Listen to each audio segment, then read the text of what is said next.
A day baseball inside beautiful Kauffman Stadium. It's the deciding game, the rubber game of this three-game series. The Mariners and the Kansas City Royals. James Paxton up on the mound, making his third start of the season. He'll be opposed by fellow lefty Danny Duffy, the opening day starter for the second straight season for the Kansas City Royals. We'll take a look now at the lineup he'll face today, Mike.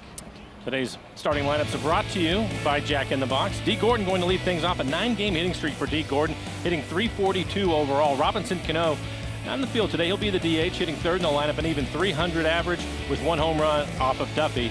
David Freitas will round out the 9 for the Mariners. And for Duffy, pretty good fastball this year, right around 92 miles an hour. Just take a look at his numbers from last year.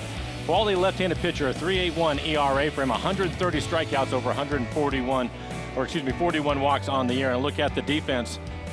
Orlando will be in center field. Lucas Duda getting the start at first base. Cam Gallagher will do the catching.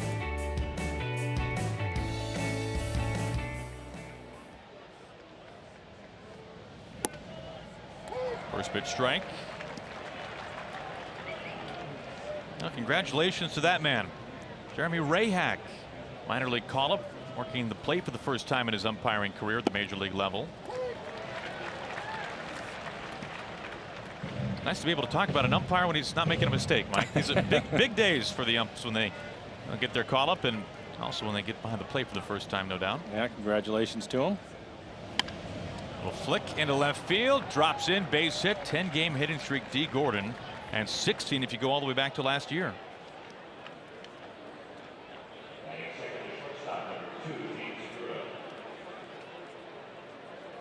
Leadoff man aboard once again for Gene Segura, who finished just a home run shy of the cycle in last night's game.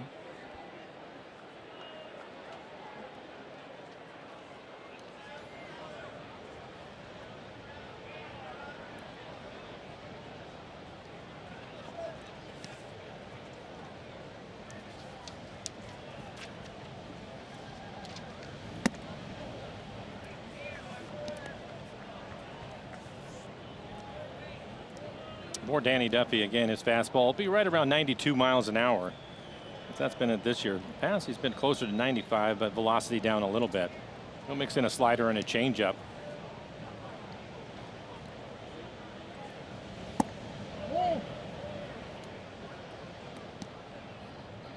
Yeah, the thought for Duffy is that he's begun to use his two-seamer more. That sinking fastball instead of the four-seamer. We'll see if that holds true today. That being said, when you think about the two-seamer, you think about a guy who gets a lot of ground ball outs. He was still very much a fly ball pitcher last year. This gets popped up. Cuthbert getting the start at third base. 1 out.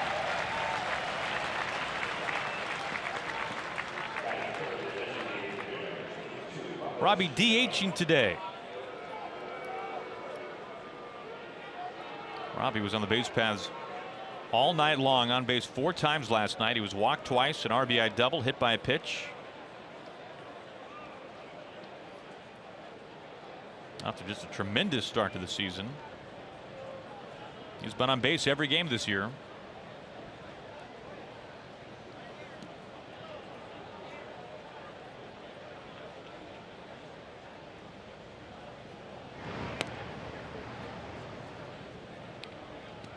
Now for Cano, this year has already passed Roberto Clemente on the all-time extra base hits list, and is a home run shy of passing Rogers Hornsby for the second most home runs by Major League second baseman. Jeff Kent leads the charge, 377 all-time. Robbie right now sitting at 300. And Duffy keeping an eye on D. Gordon for good reason. D with a couple of stolen bases last night, has 5 stolen bases on the year so far.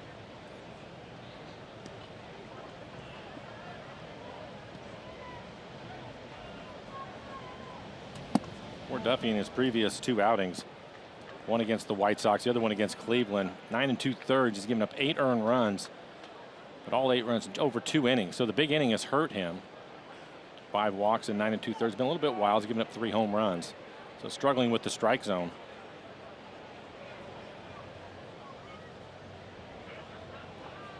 You consider the Mariners.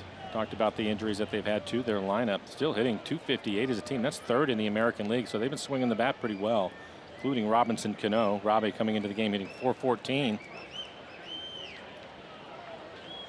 Now for Scott Service, you look at the top third of this lineup. It has been as good as any in baseball in terms of average on base.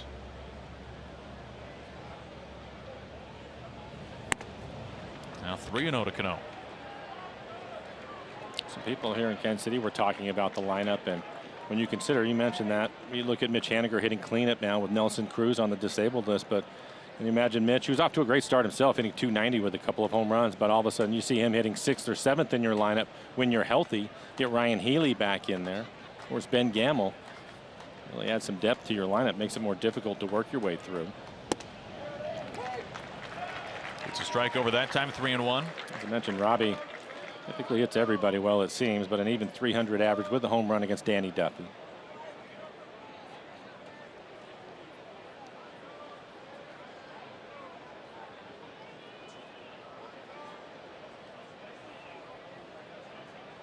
Dee Gordon at first base after the leadoff single.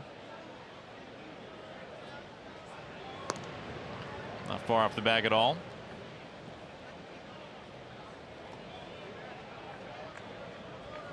Dee Gordon, the first Mariner to begin the season with a 10-game hitting streak since Indy Chavez.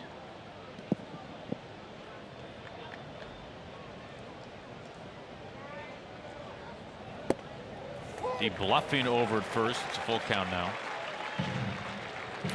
You're wondering about the Mariners' record. It's Joey Cora in '98 with 16. Ooh, to start a year, to start the season. Yeah. So you're saying Dee's a good homestand away. He's a good homestand away. Mariners come home for a week. A's and the Astros after day off tomorrow, as Dee continues to draw plenty of attention.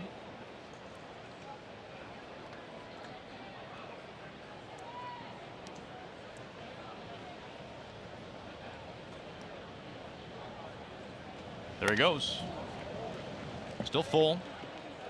It'll be nice to see some teams from within the division when we get back home, Mike. It's an interesting homestand. You have the A's who've struggled a little bit, so you would hope that the Mariners would have a good weekend against them, and then you have Houston coming into town, who've really played well, so that'll be an interesting matchup too. But it'll be nice to be in their own division for the week.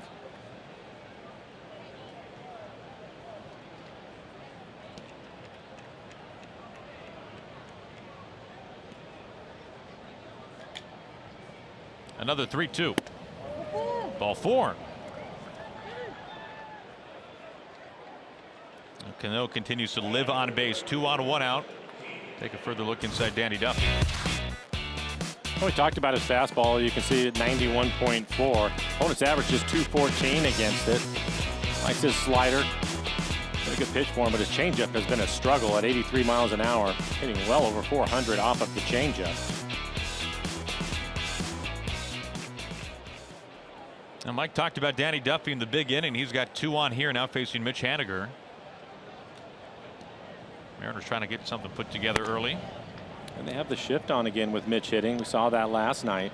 So the right side of the infield wide open. Mitch was able to drive in a run in the first inning in last night's ball game, going the other way to pick up the RBI.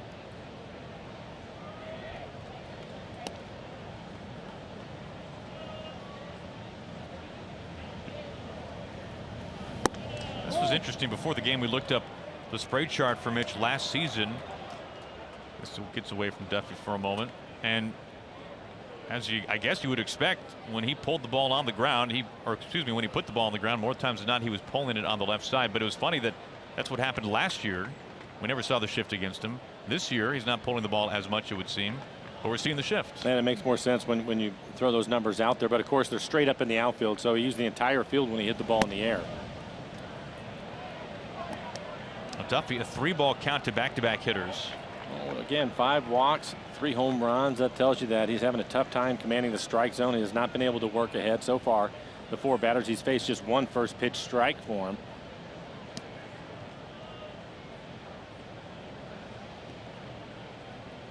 The 3-0. Bases are loaded.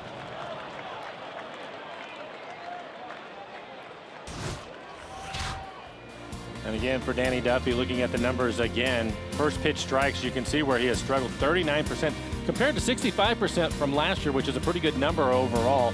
First pitch swings, guys have been more patient against him because he's been a little bit wild, and the pitches per inning been difficult for him to get deep into ball games. And that's, again, the reason why you have to take advantage of the situation that the Mariners are in right now. He has struggled early. This is a quality left-handed pitcher, has struggled here in his first 3 outings. I know it's only a few outings, but that first pitch strike percentage is alarming. That is a huge jump. And again, so far, 4 batters, just 1 first pitch strike. So the Mariners certainly, when they go over their meetings and scouting reports, they're aware of all those things. Good opportunity for Kyle Seager. Looks at ball 1.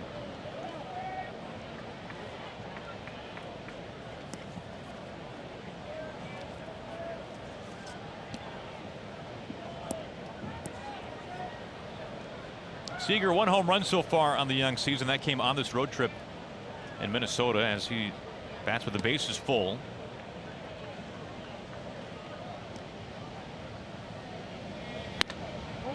Two and 0. Great count for him. Kyle, 17 at bats against Duffy in his career, a .294 hitter with a home run.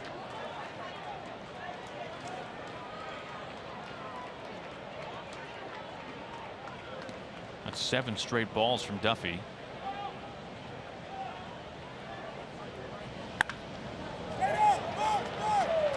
Gallagher doing the catching today for the Royals. Can make the catch. And Seager's got second life. Now that's a huge break for the Mariners and Kyle Seager. That's an error on Gallagher. And for Kyle, he ended up getting the pitch that he wanted. He likes the fastball. He likes it middle in. Oh, break for him. Now the Royals missing Sal Perez in many ways. Be out a couple more weeks, it sounds like, with a knee injury and MCL. Yet to play this year.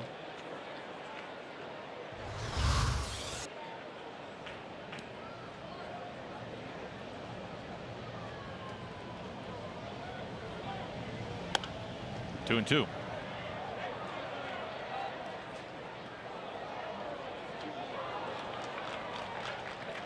Now 21 pitches for Duffy to get the first out. That's it so far. Good numbers for Kyle against Duffy. Left on left.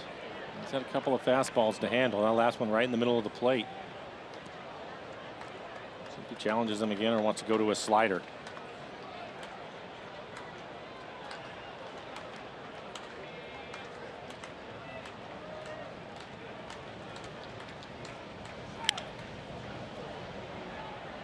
Floating foul opposite way. John Jay, Cuthbert, neither one can get to it.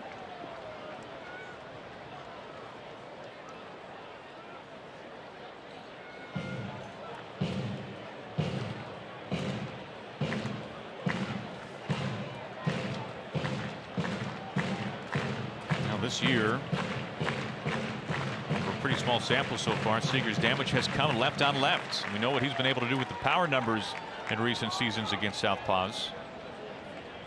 He's been the best left on left home run hitter in the game. Another 2-2. High out to right. Soler picking up some speed, now slowing in front of the warning track, and the wind knocks that down. Gordon easily scores from third. Cano advances into third base. Seager sacrifice fly out to right field. It's 1-0 Mariners. And we knew it would be a windy day today here in Kansas City. Warmer, but very windy.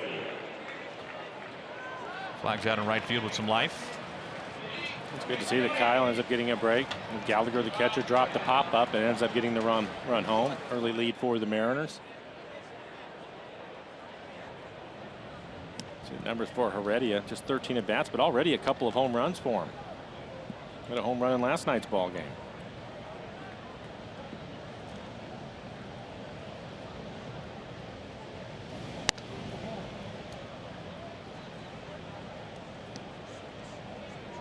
I can't help but be amused by the fact that Guillermo Heredia has as many home runs as the Detroit Tigers, who have 2 home runs. Cabrera has one of them, as you might imagine. Tigers last in baseball, as you might think, in home runs. Now the Royals, not a home run hitting team historically, and that has been the case so far this year. Kansas City with just 4 homers.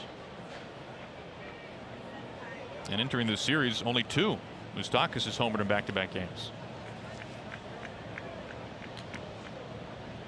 Cano at third, Haniger at first base. That skips in, gets away from Gallagher. Cano coming down the line, and Robbie scores standing. It's 2-0. That'll be a wild pitch. Alert base running by Robbie, paying attention. Ball didn't really skip that far away from him, but he breaks right away when he sees it get away. He takes off. And Cano the DH today, but legs feeling pretty good. Another look at our Primera Supremo. Ball bounces out in front of home plate. That's a tough block for any catcher.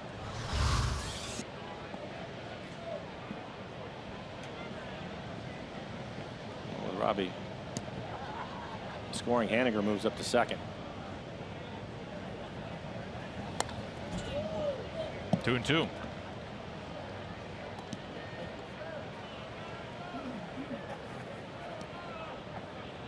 The Mariners yesterday got to Eric Skoglund in the first inning. 21 pitches and a run. Even better here today. Nearly 30 pitches for Duffy here in this first inning. Already 2 runs across.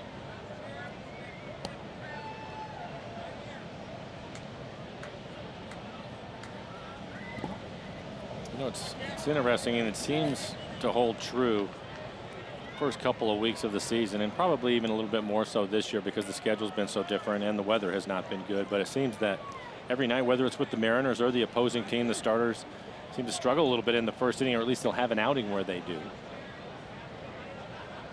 Marco Gonzalez pitched well his first time out. In his first outing in this series, he threw 43 pitches in the first. That was in the first game of this series.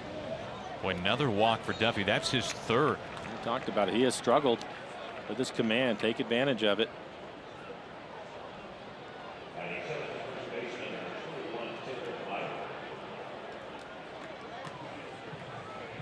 Two outs, 2 on for Motter.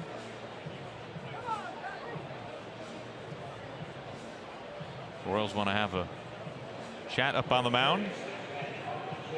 Mariners a win today would mean a winning road trip for the ball club. Right now 3-3 on this 3-city trip. Of course, losing a game in Minnesota, that'll be made up in May on a flight back from Comerica Park in Detroit. Play 1 game at Target Field. Eldred using up all of his time, and I think he wants to do that just to give him a little bit of a break. He's thrown a lot of pitches here in this inning. See, the first pitch strikes has really been a problem for him. Just 1 first pitch strike out of the 6 batters. And that was to D. Gordon, who would eventually get on base with a single.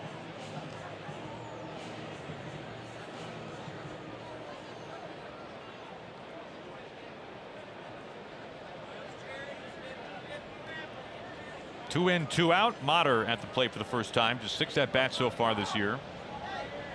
Was called up when Cruz went on the disabled list. Duffy's 30th pitch this inning is a first pitch strike. 30 pitches, 14 strikes.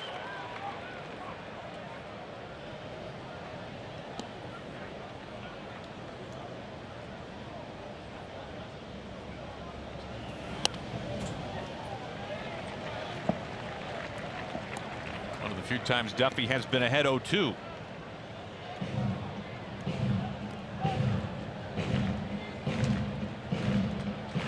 Shift is on. Merrifield, the second baseman, swung over.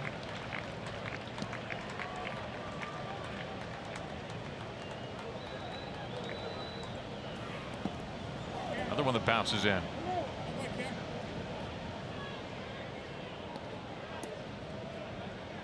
Duffy has issued 3 walks this inning. He has fired a wild pitch that scored a run.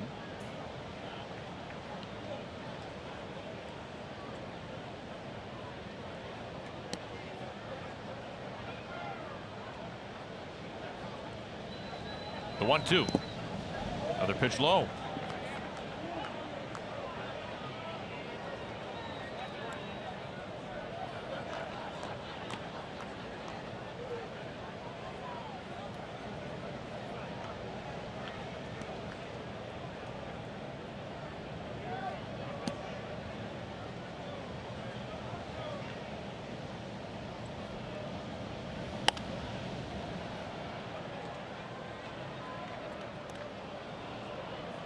It's a little bit interesting when you think of Motter and the year that he had last year, off to the hot start, and then the league made some adjustments, and he talked about trying to pull the ball too much and making some adjustments to that. Then now you watch the defenses, we've talked about it with Kansas City, but Orlando is shading towards right center, expecting to hit the ball the other way. Gallagher looking after this again, but a foul ball. Taylor adding to the pitch count with all the foul balls. 35 pitches for Duffy now. This will at least be a 7-pitch at bat to Mater.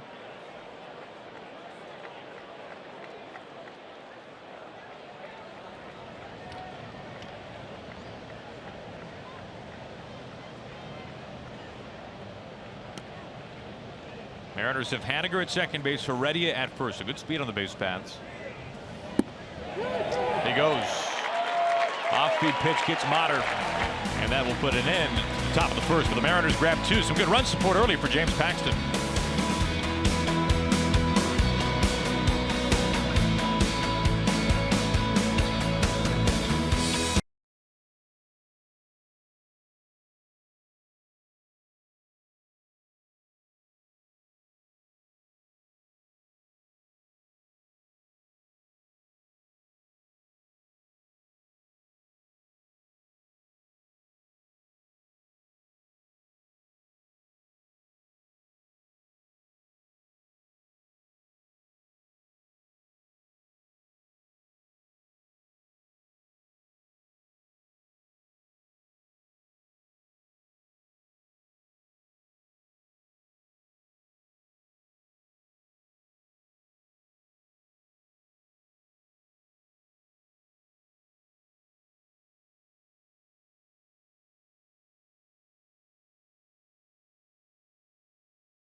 The Mariners get to Danny Duffy in the top of the first. James Paxton climbs the hill for the bottom of the first inning. The rubber game of the Mariners and the Royals, and the look at Kansas City's lineup. Well, they started a little bit here in the early going, hitting just 224. That's 12th in the American League as a team. Mike Moustakas will be the DH, hitting third in the lineup, 2 for 4 last night with a home run, 3 RBIs.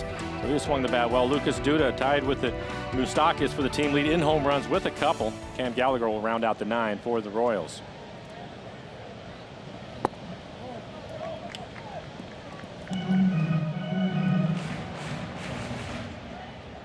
See what Paxton did last season in 24 starts. Really a career year in most categories for James.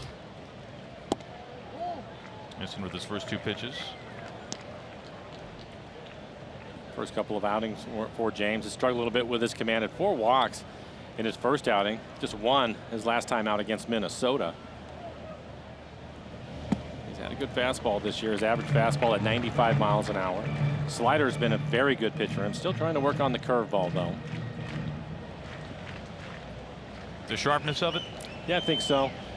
He hasn't thrown it a lot. It seems that early on he wants to go with his fastball slider or fastball cutter if you talk to him about it. And then he wants to work the curveball in later in the game. And this game off with a walk. But I think overall early on we'll probably see the fastball slider combination. But I think he'll mix his curveball in a little bit more just to see if he can get a better feel for it. Good the defense for the Mariners. Some changes. Heredia will be in left field. Andrew Romine will get to start at second base again. Cano is the DH. Taylor Mater at first. And David Freitas will do the catching. A rare 4-pitch walk from Paxton. That puts Jay aboard for Whit Merrifield.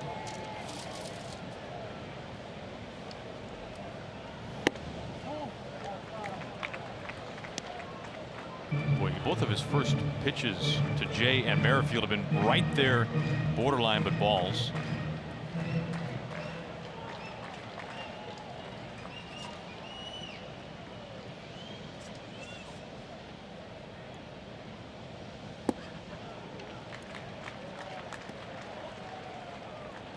Another one, 2-0. And that was his curveball, and as you mentioned, just missed with it. Close to the bottom of the strike zone, but it was down.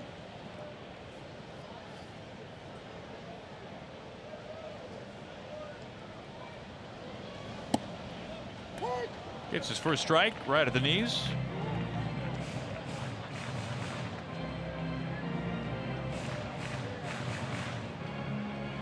Now Paxton has a nice track record of success against Kansas City. 4 previous starts. He's never allowed more than 2 runs.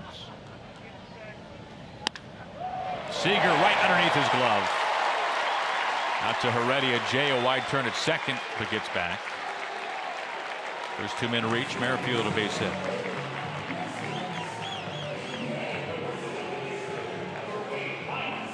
Merrifield runs well, so Kyle Seager, even with the bag at third, he gets a fastball at 93 miles an hour right down the middle.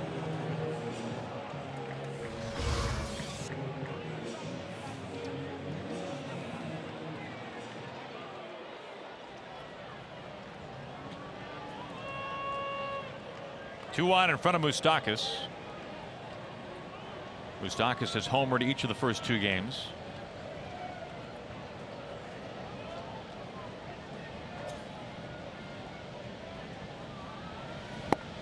In fact, we mentioned the track record of success for Paxton against Kansas City. The only Royals hitter who has ever homered against Paxton, I guess in some ways surprising because he's a left-handed hitter, is Mike Moustakas, but in other sense of the word, Moustakas has been one of their best home run hitters in recent years, so maybe not that surprising. 1-1.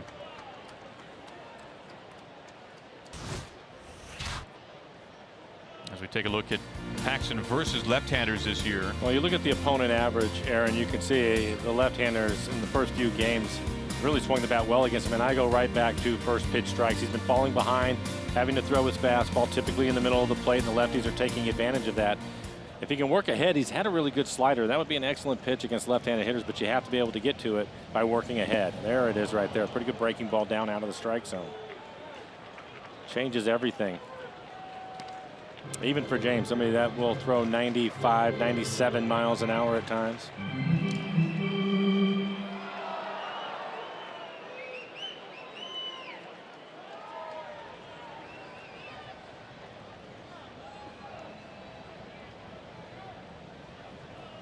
Go ahead run at the plate.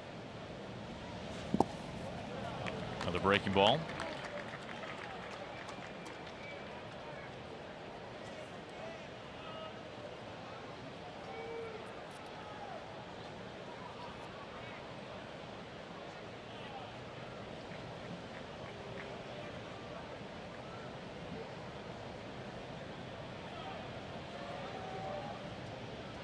Jay at second, Merrifield at first after the single.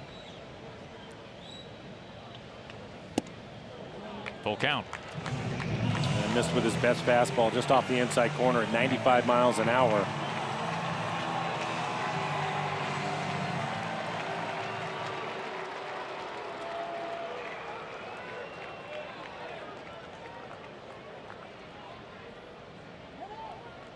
Time called.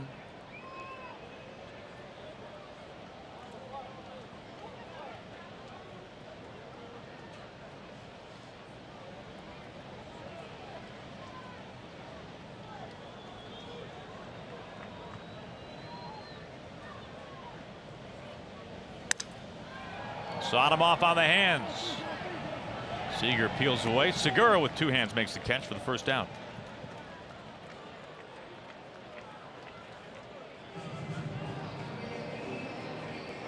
It's better for James. Started away, was able to work ahead, then jams him with a good fastball in the inside corner. Last 2 pitches, fastballs inside. Brings up Chesler Cuthbert. Once again, the cleanup hitter for the Royals.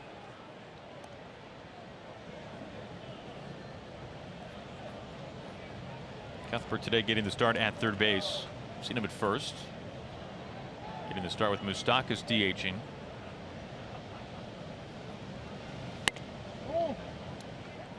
Really, until Moustakas rejoined the Royals, late in the calendar during spring training, Cuthbert was really penciled in to be the everyday third baseman for Kansas City this year. Those plans have obviously changed. Two on, one out, and it's 1-1.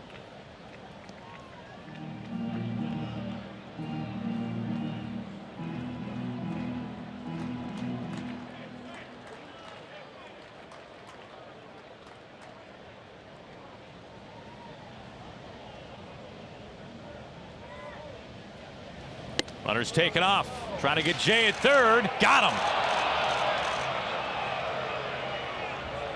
Freitas on the mark to Seager covering. Royals will maybe take a look at this. And really not a very good jump by Jay. James has a pretty good leg kick, and it looked as if Freitas, a little bit of a double clutch, but a strong throw, perfect throw to third as Kyle goes to put the tag on him.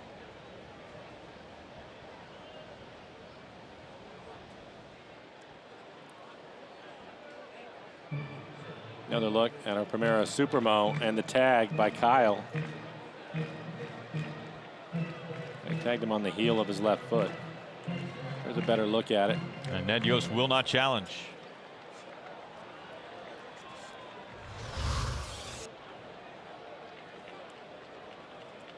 Merrifield, meanwhile, survived season at second base.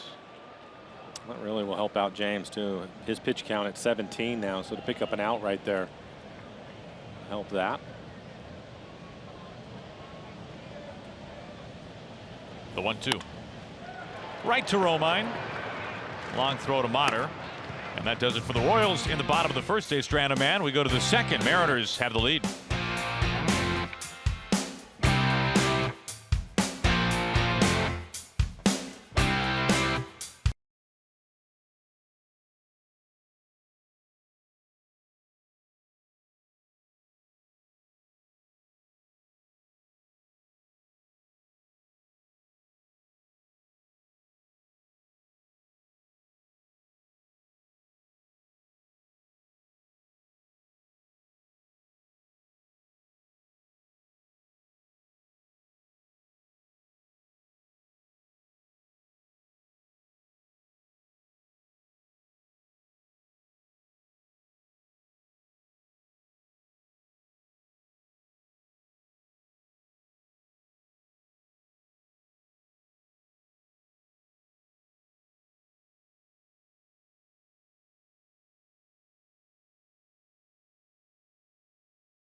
Night. The first 15,000 fans will receive this one-of-a-kind cap that features the long locks of the Mariners outfielder.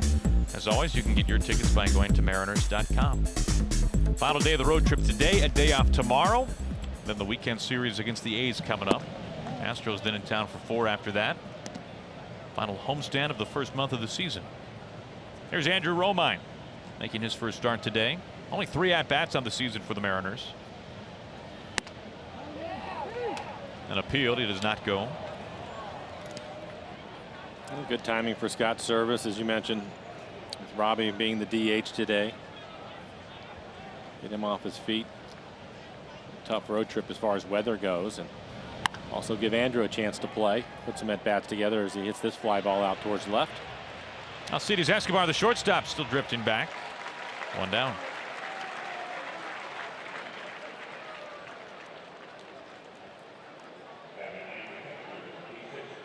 Now for Duffy, it was a 36-pitch first inning. Needs just 3 pitches there to get the first out. Here is David Freitas.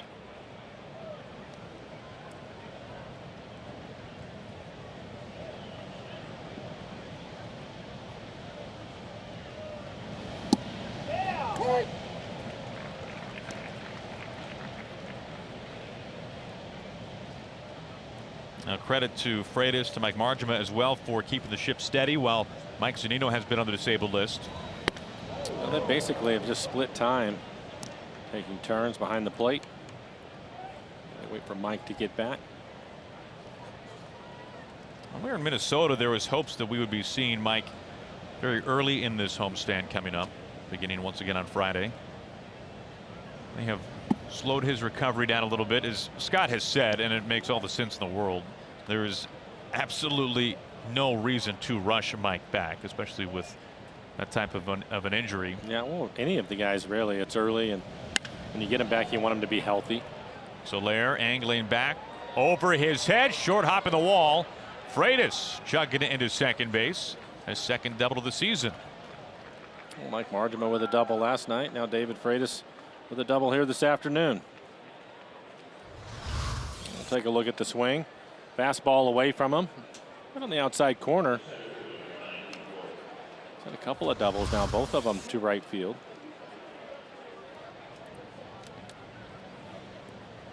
D. Gordon with a base hit into left field his first time up. A 10-game hitting streak for D.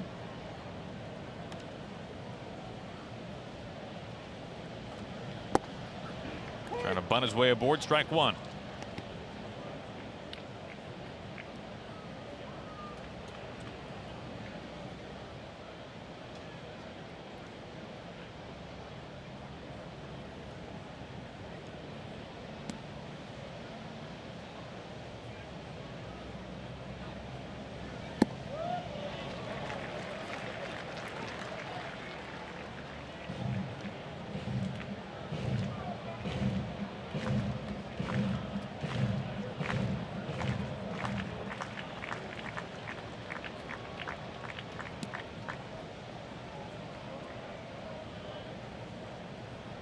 Duffy's 0-2. Low line drive caught by Escobar. 2 outs.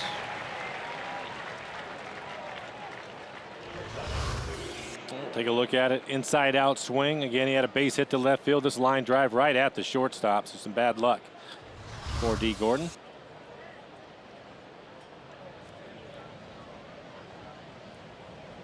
Two outs. Freitas at second after the double. Here is Segura.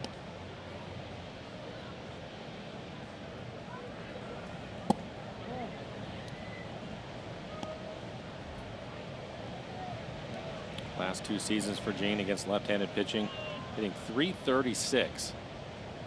So wearing the left-handers out.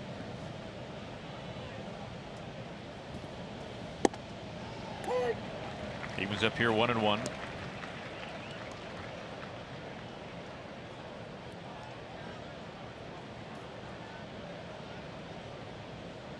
Well, day baseball to Target Field. Twins thumping the Astros now 8-1. That was Keuchel struggling last night for Houston. That's McCullers going today. McCullers, who, this is not a surprise, has had one of the best strikeout rates early on for any starter in the game, but has not gone deep at all. Struggling with the slider today. Breaking ball. He throws a lot of them.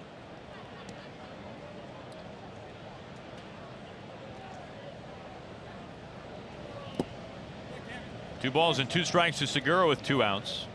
If he can reach Cano's on deck.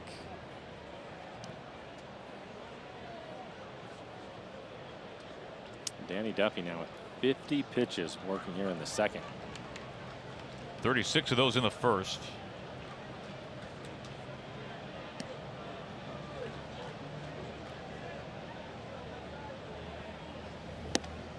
Gets Segura to cut through that off-speed pitch. And a much quicker second inning for Danny Duffy. The Mariners ran Freitas at second base.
Find a local agent at safeco.com.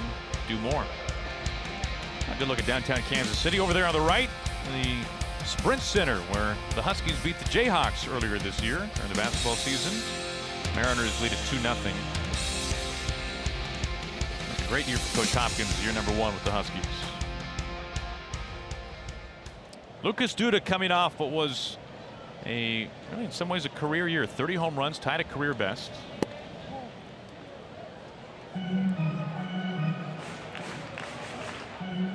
Paxton 18 pitches in that first inning, Mike, only 8 strikes. Yeah, I think that's the good news, though, is he was able to get out of the inning. They helped him out with some base running. Freitas able to throw a runner out at third. That certainly helped James. The hope is that he will settle down, start working ahead of some hitters. Pretty good fastball right there on the outside corner for a strike. He was able to get out of the inning without giving up a run. And he did have, especially on the first pitch of a couple of at-bats, some very borderline pitches. Yeah. And we're just not quite in the strike zone.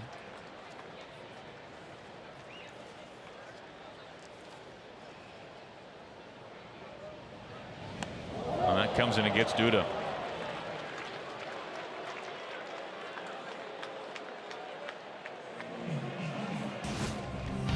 James ended up hitting him with a fastball at 94 miles an hour. You can see the velocity about the same here in the early going for James. Head in the count, pretty close. Behind in the count. You can see he's not throwing his fastball as much. So for James, we'll see how that goes over the course of the year. But typically he's going to throw his fastball a lot. And why wouldn't you at 95 miles an hour? First pitch misses to Soler.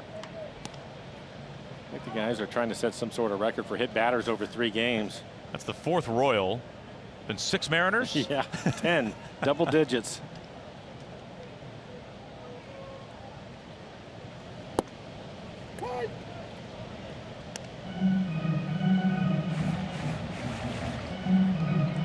I don't know, Mike, if you ever wonder what Cam Chancellor looks like in a baseball uniform. There it is. I think you might be looking at it with Jorge Soler.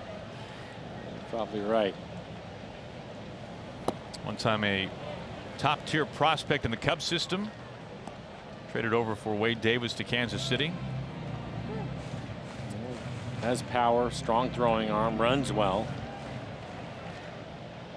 He will swing and miss.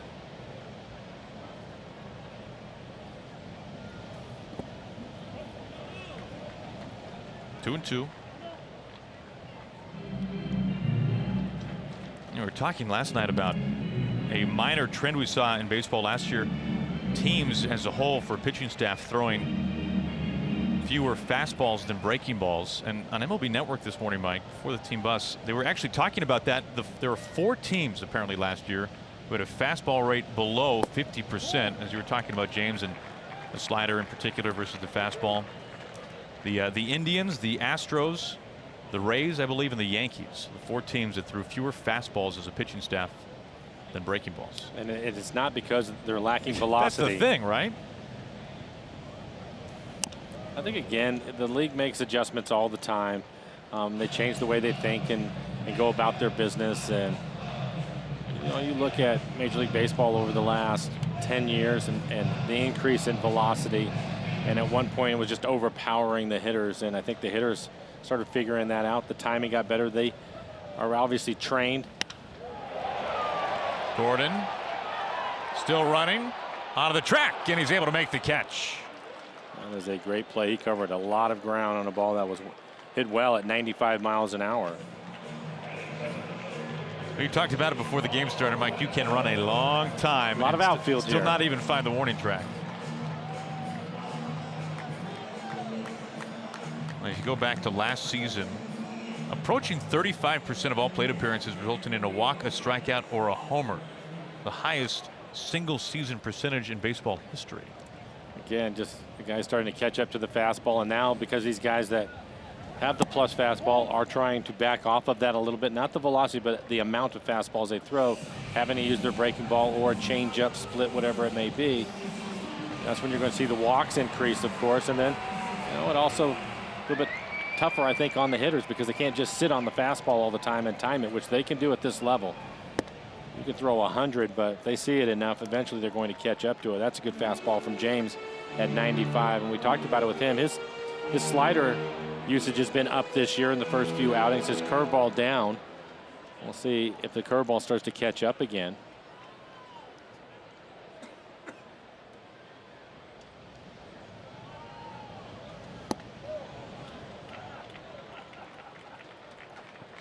Pretty good slider right there.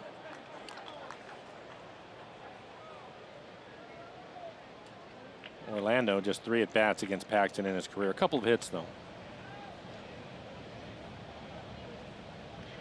The 1-2. First strikeout today, James Paxton. Looked like he doubled up on that slider. This slider has been his best pitch so far this year. He's yet to give up a hit on his slider. If we take a look at it, another one. He wants to throw it towards the back foot, then the swing over the top of it. And because they're probably cheating a little bit to catch up to his fastball, it's been an excellent pitch. Able to pick it up.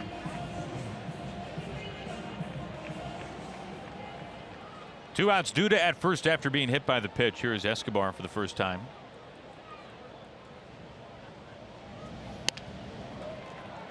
Flattens out for Segura. The short way to Romine, and that ends the home second. Duda stranded. We go to the third. Mariners have the lead.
Well, the Mariners got 2 runs against him. We start the third. It's Robinson Cano who walked and scored on a wild pitch back in that first inning.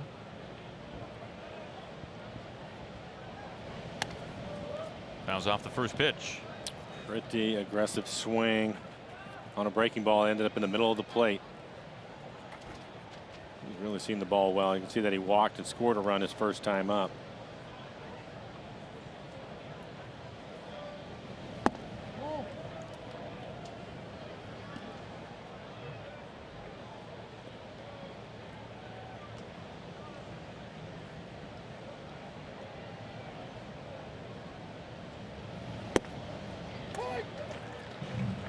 Aaron, congratulations, by the way. Oh, yeah, what, Mike? First time this year that you've been able to roll up your sleeves. It's actually 71 degrees outside. Feels pretty good. Well, second day with the windows open. First day, sleeves up a little bit. Yeah. He's past the wrist. 2-2. I know the players appreciate it. Oh, when we got to Kansas City, when we landed, there was snow falling. And even the first day of the series, hey, that's a good sight. We didn't see that. Well, we did see that. It just didn't have syrup on top of it back in Minnesota. The 40-some degree weather here when we first got to Kansas City actually seemed all right compared to Minnesota, where it was in the 20s. We were looking for tunnels to walk through. Yeah. The payoff. but it has not quite felt like baseball weather. Let's put it that way. Until today. Until today. Yeah.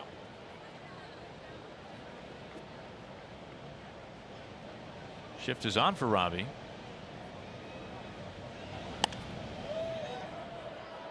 Long at bat. 7 pitches so far.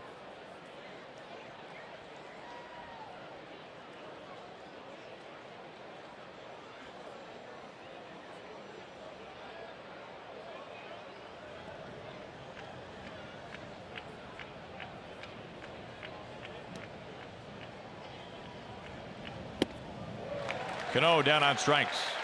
Third punch out for Duffy. We'll take a look at our CenturyLink What's Next. It's an off day tomorrow for the Mariners, but we hope to see you out at Safeco Field on Friday. Our broadcast begins at 6:30. Mike Leake making his third start of the season for the Mariners, off to a very quick beginning this season. They're going up against Andrew Triggs, his third start as well. He's yet to go past 5 2/3 in either of his first 2 outings this year, but has racked up a decent amount of strikeouts. Really like to see the Mariners play well in their division this year, and they have an opportunity. You mentioned with Mike off to a fast start, 2-0, ERA right at 3. Opponents hitting 180 off of them. It's a nice way to open up the homestand Friday night. A's scuffling out of the gates. They're 4-8. Playing a series right now at Dodger Stadium. Some interleague play early for them. 1-2 now on Haniger.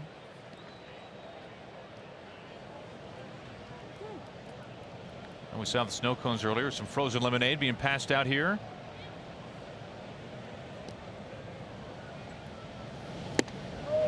Back-to-back strikeouts for Duffy. Maybe beginning to settle in a little bit. Second time through the order. Starting to use his changeup a little bit more. He's had an issue with his changeup this year. It has not been a good pitch, but he's thrown it a number of times here early in the ball game. That's 3 straight strikeouts going back to the second. Here's Seager. Zach flies last time up. That's why it was important for the Mariners to take advantage of that first inning and score a couple of runs. Kyle driving in a run. For Duffy, in his first outing, it was the big inning. Same thing in his second outing. But he settled down after those innings and really threw the ball well. Diving stab, Duda, foot race is on, and Seager almost steps on his hand. Duda gets to the bag in time. That's a quick top of the third. Seager doing Duda a favor to go airborne here. Watch out. We go to the bottom of the third.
Paxton fires home a first pitch strike. where James's fastball has been 93 to 95 miles an hour.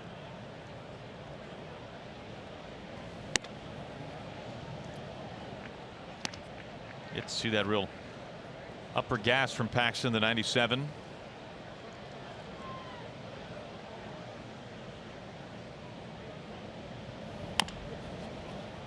Chop foul. Thinking back on James last year, Aaron, it seemed, to your point, it seemed that early in the ball game, a lot of times we'd see his fastball 91, 92, kind of feeling his way through. We've talked about James and the mechanics and how important all that is. And as the game would move on, that's when you seen the velocity would start to pick up. I like it this year, his first 3 outings, where he's been in that 93 to 95 range early on. And then hopefully as he moves on in this game, and look, his last outing was his longest so far at 5 innings. So hopefully he'll get 6, 7 today. But start to see that velocity jump up there and see 96, 97 again. Typically he will get stronger as the game moves along. The opposite way. Haniger comes in, skips and makes the catch for round number 1. Now we'll go back to the Ford Sports Desk. We say hello to Angie.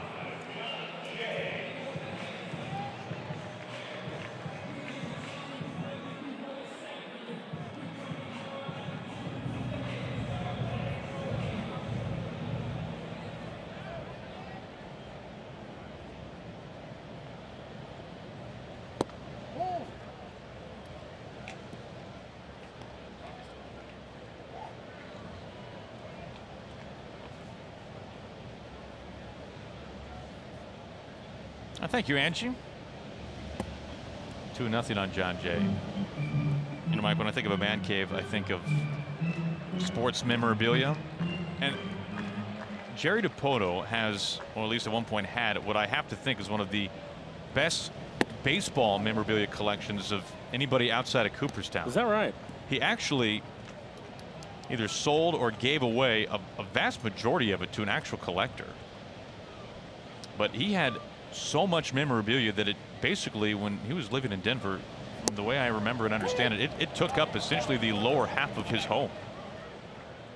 He had a goal. Are you ready for this? And this is the honest to goodness truth. He had a goal of getting an autograph of every player who ever played in the majors. Really?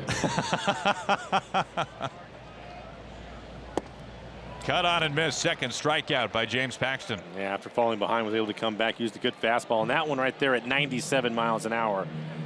So he is really starting to feel good with that fastball. But we'll take a look at his slider.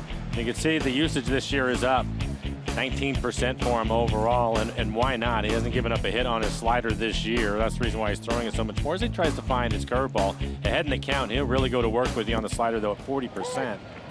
Well, we have Jerry on, and he's on the air with us quite a bit. We'll have to ask him about that, Aaron, because now I'm really curious about how he was going to try to accomplish that. It seems like the impossible feat. An autograph from every player that has ever played in the big leagues. That was the hope. That was the goal. I think he knew that it was aiming a little high. The 1-1 to Merrifield. In fact, his collection became so popular within the game that when teams would come to Colorado to play the Rockies, it was not uncommon at all for players or an opposing manager or someone from the opposing coaching staff to stop by Jerry's house to see the collection. And Jerry had one rule: if you come by the house to see the collection, you're signing something. You got to donate. Whatever it might be. Everything from bats to spikes to gloves. Now, this is a conversation you had with him, or yes. is this research? No, this is, well, they're one and the same. Back-to-back punch-outs. Paxton. Nice inning. A 1-2-3, quick and tidy. Bottom of the third. Mariners have the lead.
big-time fastball, and we saw it in that inning at 97 miles an hour and the good slider again. So he has it locked in right now. Again, he was able to get out of the first inning, was in a little bit of trouble, struggling with his command, but looked really good over the last 2 innings. Already it pops up the first pitch, foul ground. Duda, the first baseman, makes the basket catch.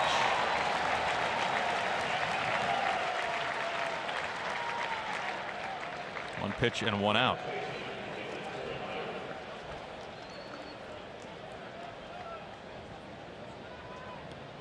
Now Duffy has sat down the last 6 in a row.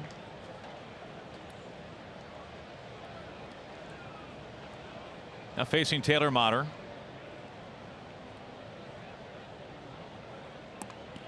Motter, a 7-pitch at bat his last time up. Ended up striking out on an off-speed pitch. He was not too pleased. He thought he was able to check his swing, and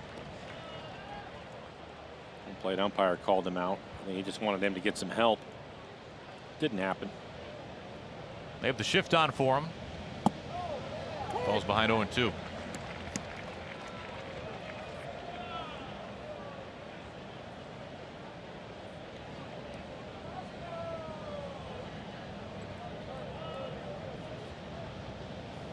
Watch out. Whoa.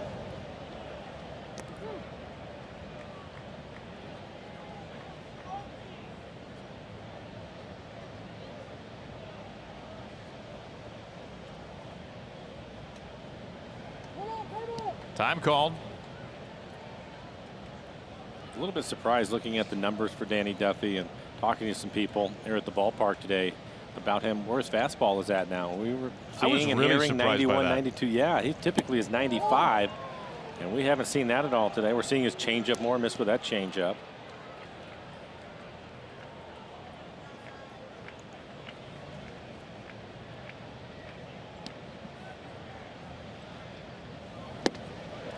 Swings through that heater, 2 outs.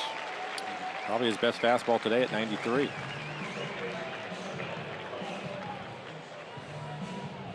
Brings up Romine. Ready for this on Danny Duffy, Mike?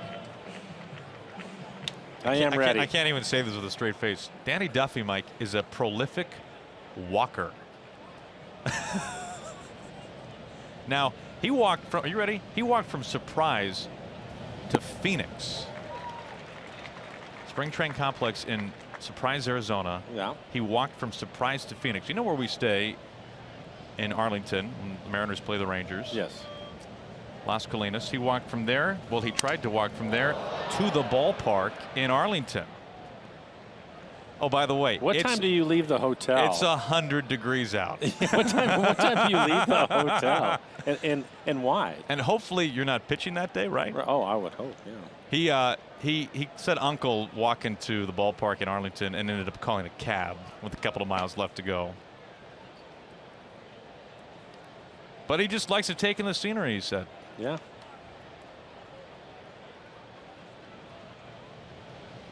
The 0-2.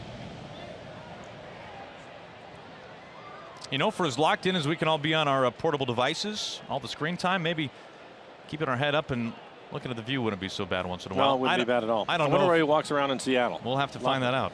A lot of things to look at in Seattle. Absolutely.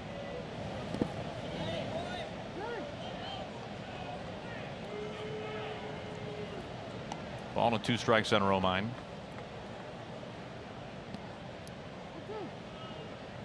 I feel pretty good when I walk like a mile to the ballpark sometimes. Well, I would absolutely agree. Post game, of course. Also, no, I feel great when I do a pregame too. Really? Yeah. But only if it's cooler than like 75 degrees. I mean, the window of perfect conditions, Mike, it's very narrow.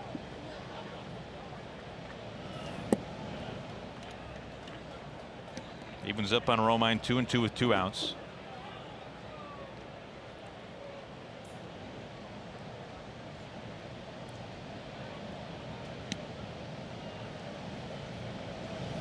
Now Duffy in a bit of a groove now. He has sat down 8 in a row, 6 strikeouts over 4 innings.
annual Salute to Armed Forces Night at Safeco Field.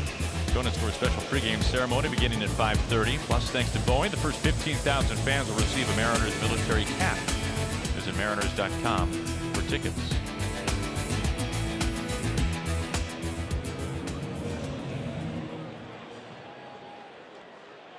Paxton cruising right along. A very quick third inning.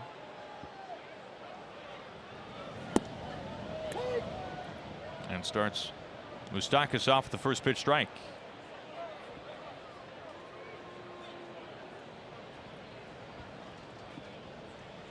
They have the shift on for Moustakas. Tell you, the guy who was happiest that Moustakas came back to Kansas City was the fan with the big moose horns. I haven't seen him this time. That's a great point. Either. Maybe he's skipping work today. I thought maybe we would see him today just because it's 71 degrees outside. Another good slider from James. Well, what we're being told, and we might have to check our sources here, but this is the guy apparently. Just, I don't know how he shows up without the horns. I mean, even this guy's asking, where the heck are the horns, man? The opposite way, Seager really having to cover some guys. No chance. Not so sure Moustakas was trying to go away from the shift there, Mike, but it certainly worked out that way. No, a little bit of an emergency swing. I think he was fooled on the pitch, and it was just a late swing, just trying to put it in play, and it ended up on the left side of the infield. You could see where Kyle was all the way over to the shortstop position. No chance to throw him out. It's an infield hit.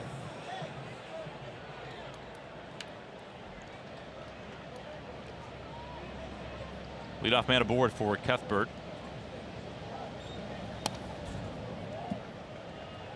That's the first hit given up by Paxton since the second batter of the ball game.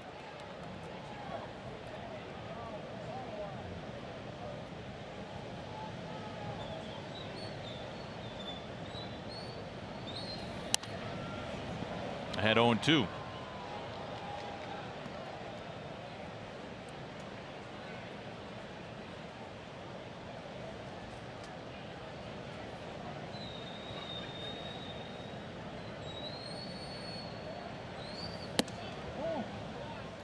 .96 rides just above the zone.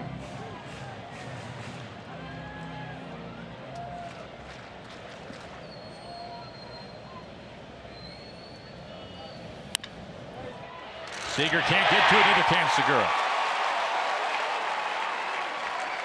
Split them perfectly. Moustakas into second base.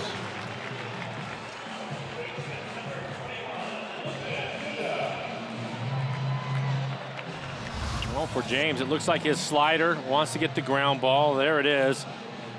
Unfortunately, it finds a hole on the left side of the infield. Trying to get the double play out of it.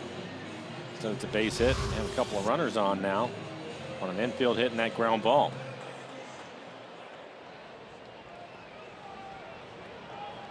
Two on, nobody out for Lucas Duda. Hit by a pitch, his only other at bat.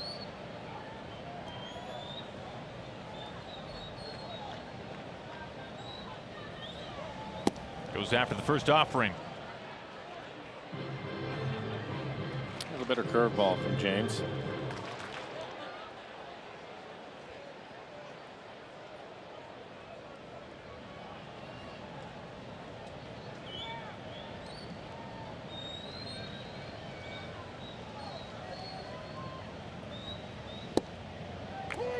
Ahead 0-2.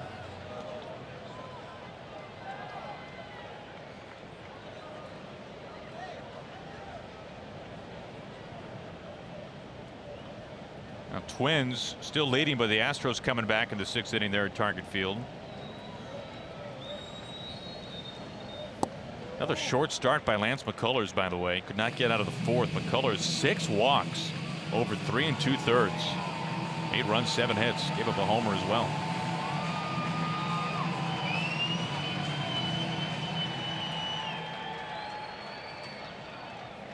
Moustakas at second, Cuthbert at first.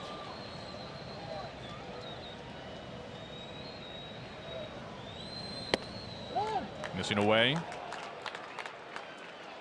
And we're starting to see that 97 now, Mike. Yeah, we've seen 96, 97 in this inning, 97 in the last inning. Got a pretty good slider today and starting to get a better feel for his curveball.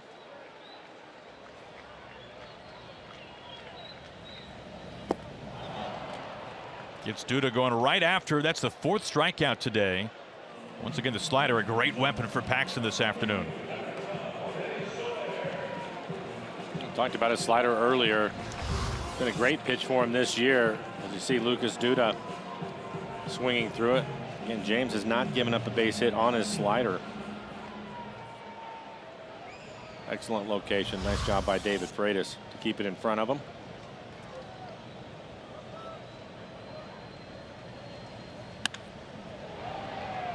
Jam Soler on the first pitch.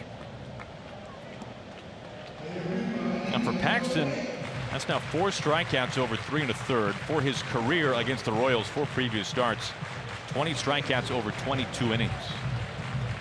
His command is getting better too. First pitch strikes last 5 hitters in a row.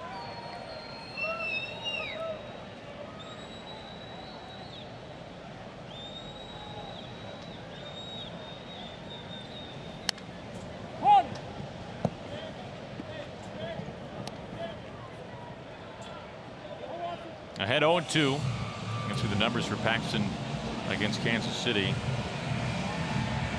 And a whip below 1 for Paxton in 4 starts. With Soler, he's just challenged him. 2 good fastballs at the top of the strike zone. 95, 96 miles an hour. Now Soler flew out to the warning track out in right center his last time up.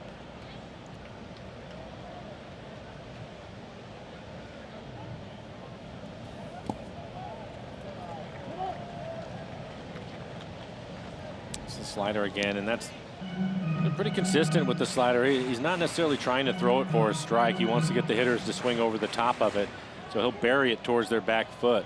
And it's tough to lay off of that pitch when you consider the velocity at 95, 96. The 1-2. Got him. There it is again. Back-to-back punch-outs, 5 in total today for Paxton. This copyrighted telecast is presented by authority of the Seattle Mariners and may not be reproduced or retransmitted in any form, and the accounts and descriptions of this game may not be disseminated without the express written consent of the Seattle Mariners.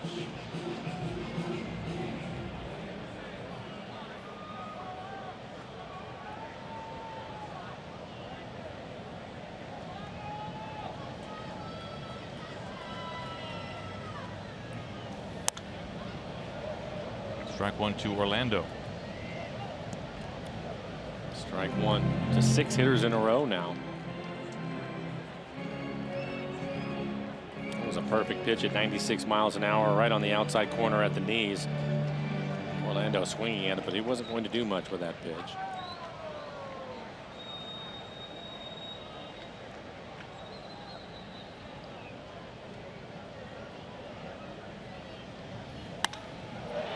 Out to Haniger. Haniger picking up some speed, looking up, off the wall.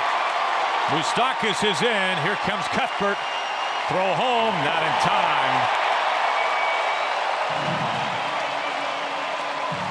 Orlando has had success in his career against Paxton, and he has tied this game at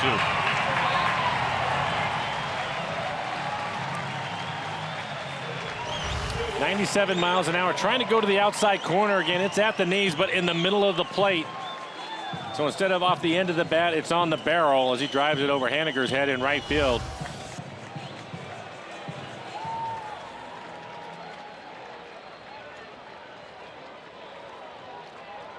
Royals now 1 for 5 in the game with runners in scoring position.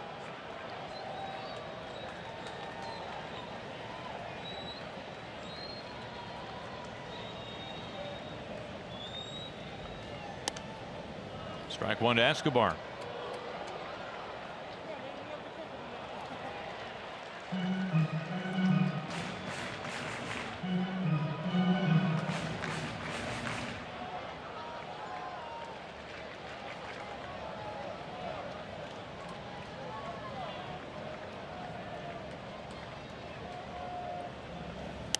Something else that did not help James right there is the wind at the start of the game was blowing from right to left, and now it's switched around to where it's blowing out towards right field. Pretty good breeze going that way, so that helped the ball carry over Haniger's head. Windy enough also to make some of our cameras a little bit shaky here at the ballpark today.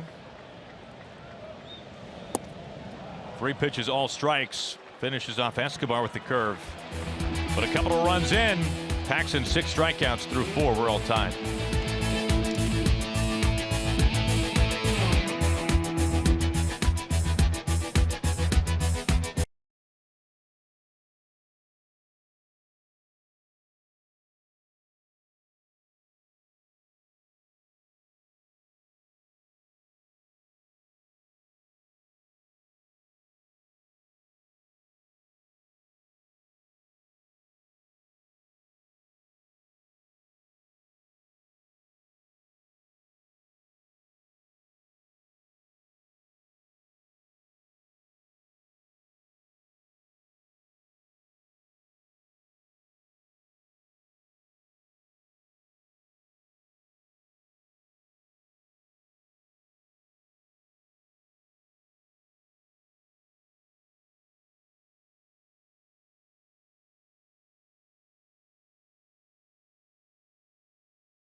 Sounder train, link light rail, buses, ferries, and streetcars. You can learn more by going to GetOrcaSmart.com. Now, windy enough that we might get some of the fountains up on that camera lens by the time this game is over with. Breezy day here in Kansas City, but warm. Freitas fouls off the first pitch as Danny Duffy has sat down the last 8 Mariners hitters in a row. We heard that about Duffy in his first 2 outings. Struggled. Couple of big innings, but settled down and really threw the ball well, better than his numbers show. We're seeing that again here this afternoon. David Freitas with a double his first time up, double out to right field.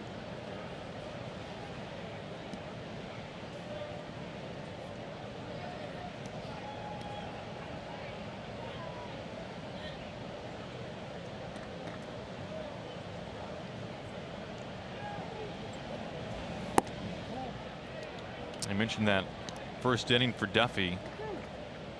36 pitches for Duffy in that first inning, so 36 of his now 80.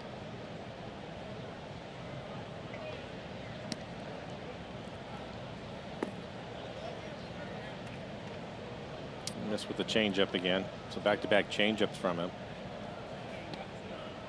That has been a good pitch for him this afternoon to go along with his fastball at 92 miles an hour. He stopped out at 93. You can see his pitches by inning, and the 36 in the first. Clocked to left. John Jay in front of the track.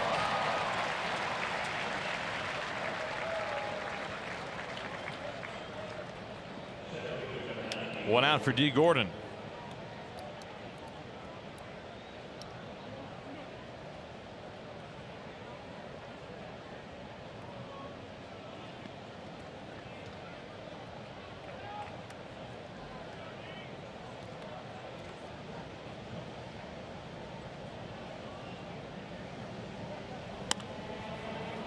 Golfed into right field. Soler not having to move much. 2 outs.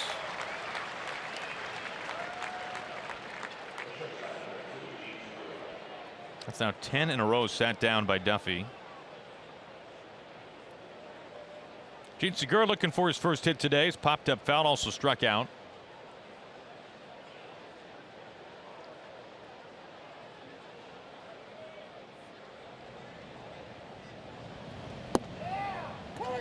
You mentioned last night how Segura is a good bad ball hitter. Yeah. Vlad Guerrero, the best bad ball hitter, Mike, that you've seen? When you consider the power at which he hit with, yes, I would say so. Although Kirby Puckett was right there with him. He just couldn't have one hit off the ground and then homer Kirby off of was it. more of a line drive batting average hitter, although he had power. But when you're talking about swinging at pitches outside the strike zone and squaring up, Vlad would hit those pitches out of the ballpark. Vlad now a Hall of Famer. Congrats to him. His second year on the ballot. Got plenty of votes the first year. It's not quite enough to the 75% threshold.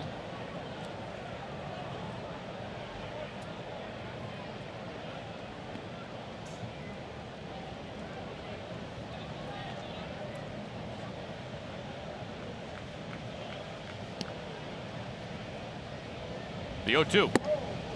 Up and in.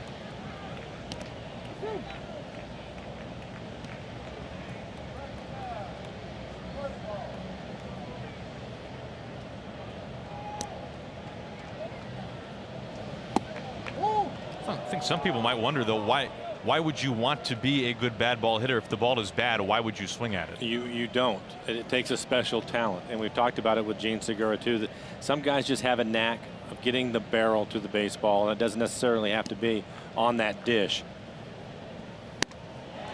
Swings through this one, and the side retired in order 11 in a row, sat down by Duffy.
Kansas City, little putt-putt. Nice day to do it here inside Kauffman Stadium. A college night at Safeco Field is set for this Friday. All students with a valid college ID will receive discounted $13 tickets and enjoy extended happy hour. It's also been Gamble Cap Night for the first 15,000 fans. We hope you can join the party by going to mariners.com/college.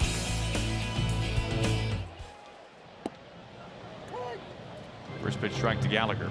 You know, Aaron, I was thinking about it, talking about bad ball hitters and why you do that, or why you would not want to do that. Already comes in a few steps, fights the sun and the wind a bit. 1 out.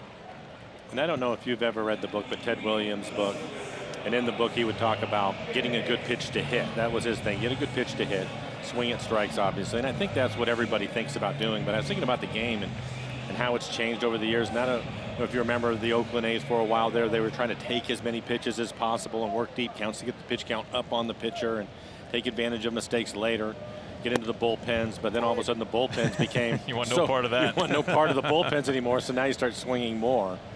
But I think it's an interesting conversation when you talk about certain players, and we've mentioned it a couple times, even with Escobar, the shortstop for Kansas City, a very good player. But he's a very aggressive hitter, and I think that for some guys you just have to let them, if they have the talent, as you see the defense, if you have the talent, to let them do their thing. And that's where Gene, I think, is at. He's an aggressive hitter by nature. And look, he's going to hit 300 and he's 200 hits and do all. He may not walk as much as you like, but it works for him, and I think you have to let him go. Yeah, when he was the Mariners' leadoff man, he gets on base with hits. He does not get on base by looking at ball 4. Right, and you know, I think it's interesting. Well, on this trip, we had an opportunity to speak with Rod Carew, a great hitter, but he was in the strike zone. Yes, he would bunt for base hits and things like that, but typically he's inside the strike zone. When you think about the great hitters throughout this game, typically they'll take their walks over the course of the summer and hit pitches on the plate. But I think because of the velocity and where these guys are now and what they have to deal with, we're seeing more and more hitters be more aggressive early in counts because they don't want to fall behind. When you do that, you're going to expand the zone a little bit. I think there's another one right there, number 5, George Brett. Saw him a couple of days ago here at the ballpark. Another good fastball on the outside corner at 96 miles an hour. 7 strikeouts now for Paxton. Silver Bullet Saturday is new and improved. Join the party in the Pin on Saturday. Download the Coors Light XP app and win exciting prizes. Plus, fans 21 and older get $8 20-ounce Coors Light drafts at the Coors Light Rail Bar up until first pitch.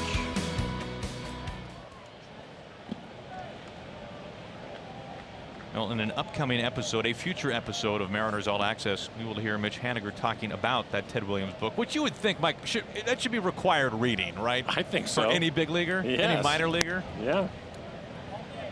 You bet. 2-0 to Merrifield.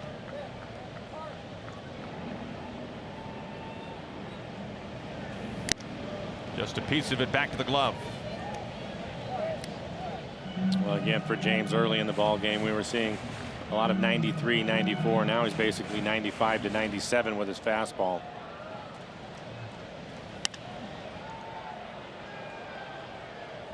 His next strikeout will be a new season high. Punched out 7 earlier on this road trip in Minnesota.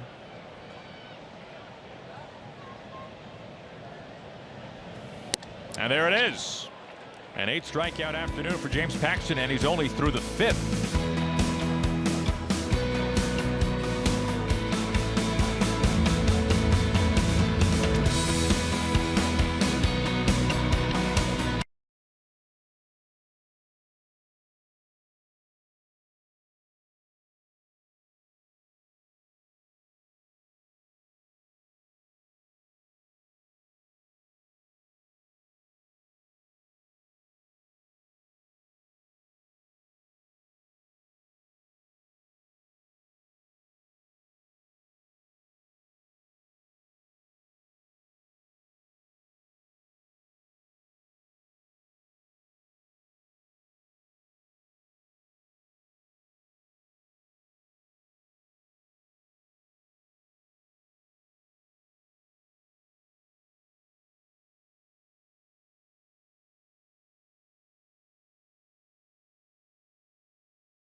Tickets are only $30 and include the new Kings Court t-shirt. You can cheer on Felix and the Mariners by picking up your tickets right now at mariners.com/Felix.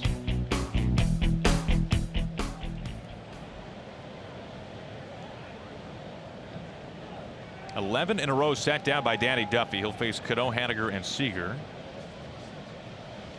90th pitch today for Duffy is a strike. Big part of our conversation. Start of the game today, just a couple of quality left-handers, and for Duffy really struggled through the first inning. As Aaron mentioned, has settled down. His fastball has been 91 to 93. Really good changeup today. And then the same can be said, I think, for James Paxton. James, a little bit of trouble in the first, was able to get out of the first, work his way out of it. See Brad Keller, the right-hander, getting loose out in the pen.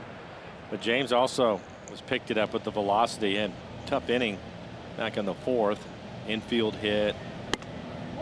Another ground ball that worked its way through, and then the big base hit was from Orlando, the double to right to score 2 runs. But both left-handers really throwing the ball well.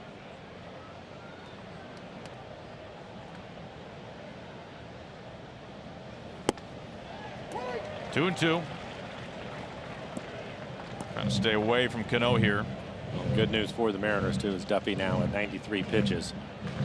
That's why you see Keller getting loose in the pen.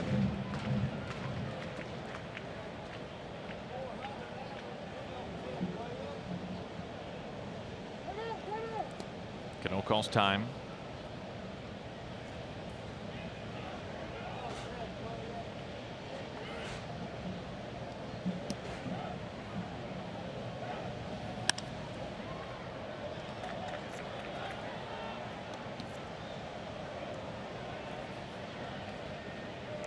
Robbie Owaka run scored and a strikeout so far today.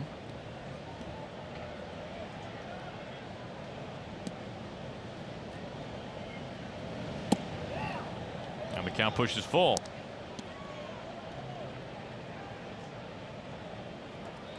Haniger on deck, then Seager.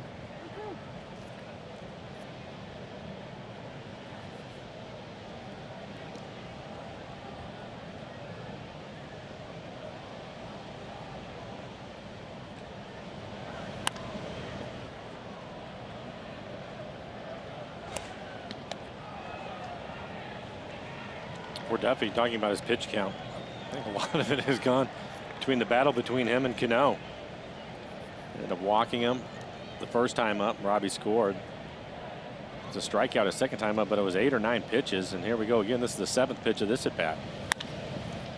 On the ground, Merrifield having to scamper over, slides, can't make the play. Base hit for Robinson Cano.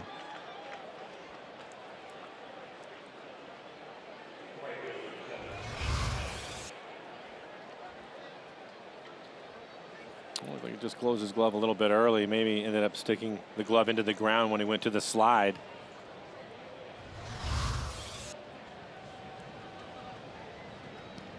Go ahead run aboard for Mitch Haniger.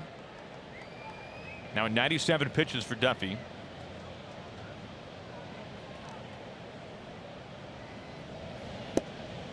Looks at strike one. That snaps 11 in a row sat down by Danny Duffy.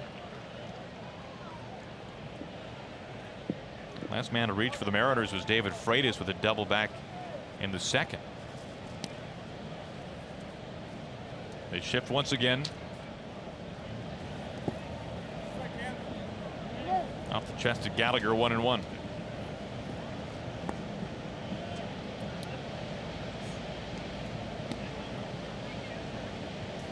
next pitch will be 100. That'll be a season high for him.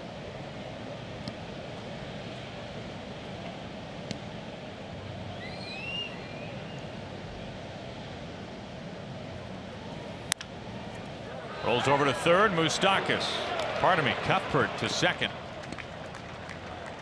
Moustakis DHing today. They get Cano.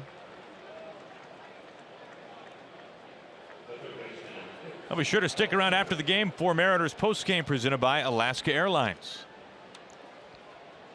As always, we'll hear from the skipper, hear from James Paxton as well, among many others. Here is Seager.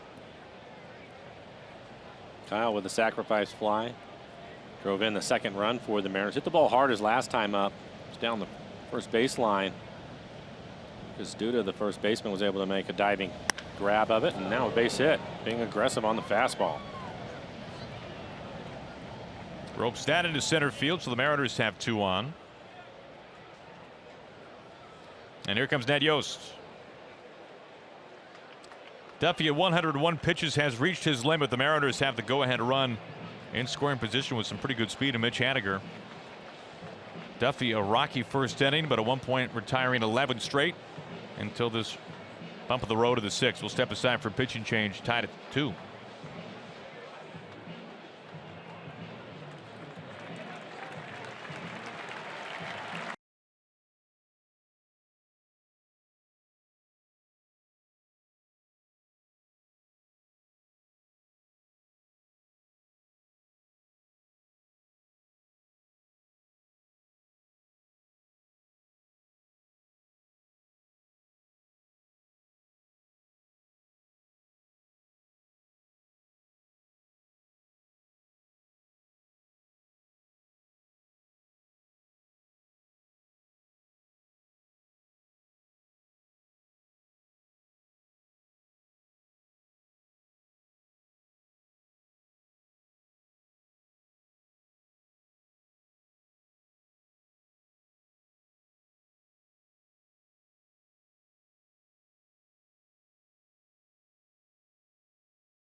first, but boy, did he settle down after that. Yeah, you look at 5 in the third. Only 4 hits in this one, but he had 3 walks. All 3 walks coming in the first inning. 101 pitches, 61 of those 4 strikes. And with his struggles in the first inning, he really settled down after that. 23 batters faced, 16 first pitch strikes. So he was working ahead of the hitters once he was able to get through that first inning. Poor Brad Keller, just his 4th appearance on the year, has yet to give up an earned run. 3 in a third, 1 strikeout and a walk. Good fastball, 94, 95 miles an hour, and a slider, but typically he's going to go right at the hitters with the good fastball. First pitch strike.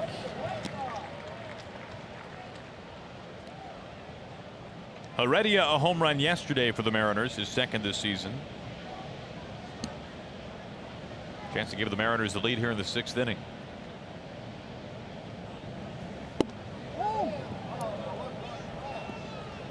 Close call there, 1-1. A pretty good fastball at 95 miles an hour.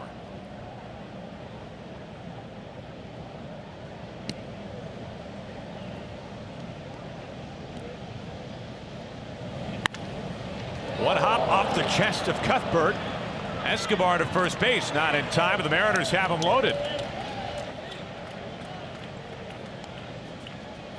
I would give him a base hit on that. Not sure you could hit it any harder.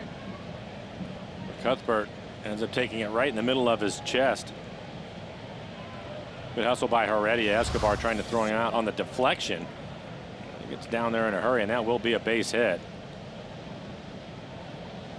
Another good situation for the Mariners. You see, it just eats him up. Not much you can do. That had some top spin on it.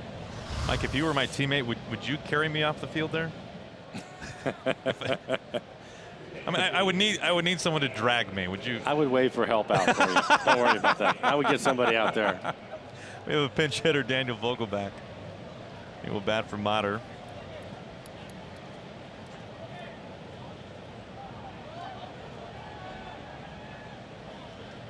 Big spot here for Vogelbach. Bases loaded, 1 out, all tied at 2. Mater down for the day.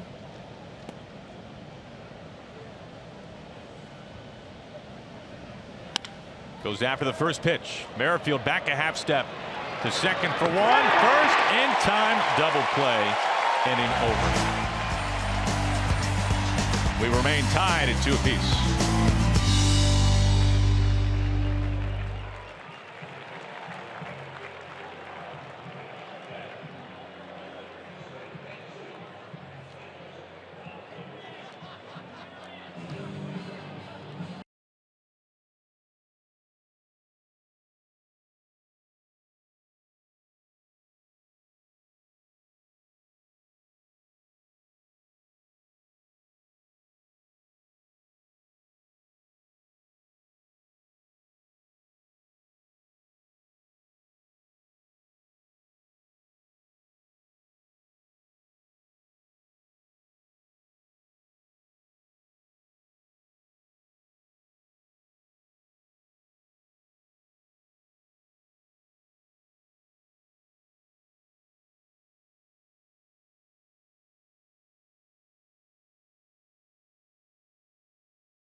Save you 15% or more on car insurance.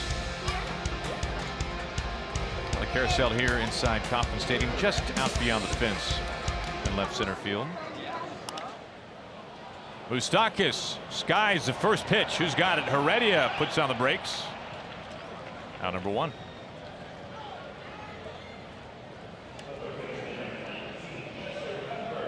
brings up Cuthbert. Quick out for James. Pitch count now at 87 pitches. Maybe his last inning.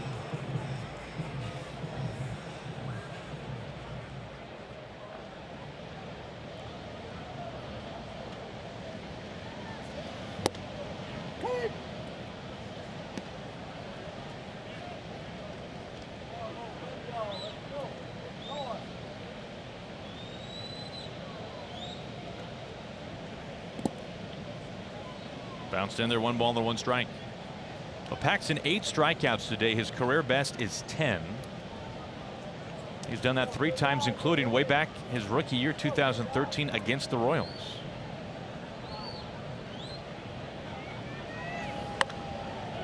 And I think that we're going to see him double-digit strikeouts quite a bit this year. And one of the big reasons why is what we were talking about earlier in the game, showing that not throwing his fastball quite as much.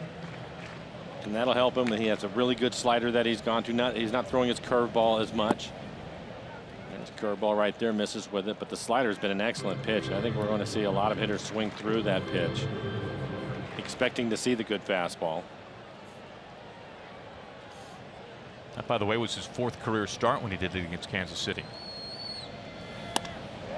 And a play, right field, base hit. Cuthbert, a multi-hit day.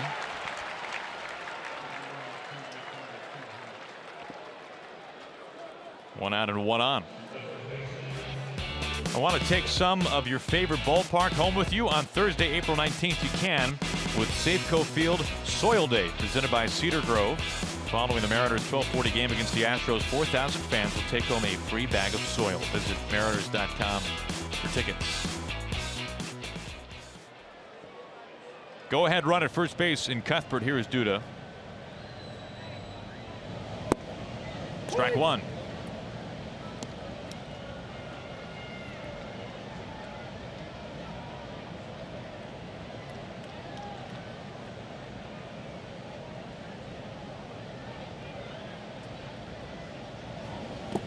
Mike, I imagine it will change if Duda finds a way to get on base, but for most pitchers these days, Mike, when you are a starter at 94 pitches with the go-ahead run at first base, that bullpen is moving, but right now that bullpen is quiet for the Mariners.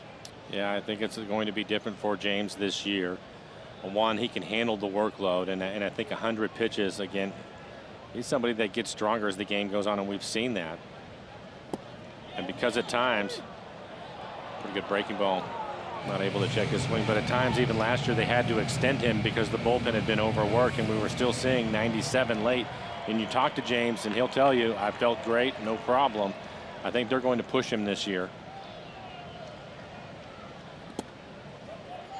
Freda stays with it. Cuthbert remains at first.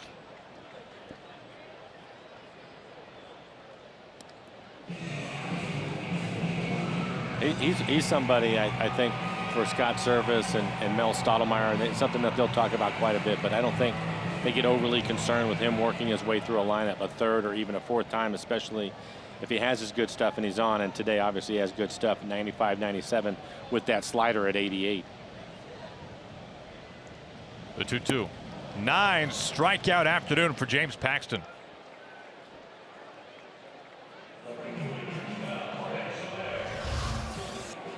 Here we go again, down, away from the hitter, the left-handed hitter, not much of a chance. Just can't lay off of that pitch. Nick Vincent just starting to get loose in the pen as James gets a little bit closer to 100.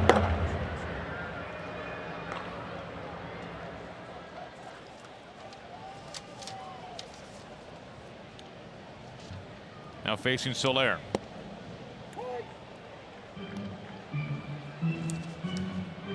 Well, James in his first outing against Cleveland, he threw 104 pitches.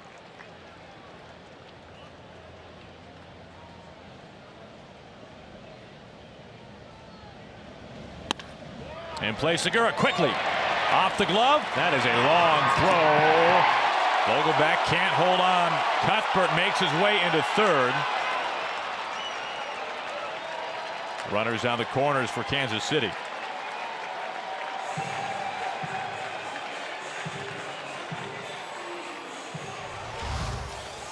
The ball is hit firmly off the heel of the glove by Segura. He rushes the throw, throws it in the dirt. can see Daniel Vogelback, who just came in the game as a pinch hitter, trying to keep his foot on the bag. Fortunately, it was able to get a piece of his glove. Ends up down the right field line. They're in trouble.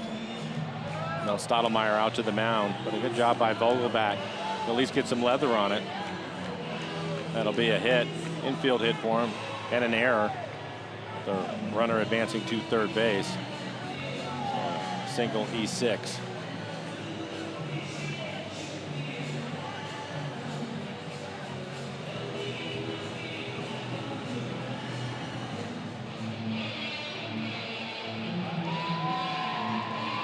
And it was Paulo Orlando who had the 2-run double back in the 4th inning and tied this game at 2.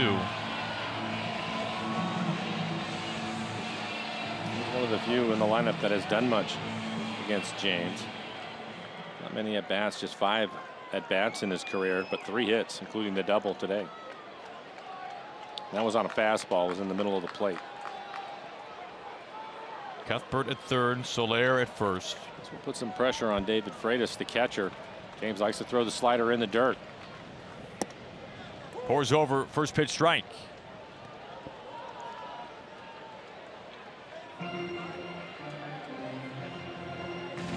Now at the century mark.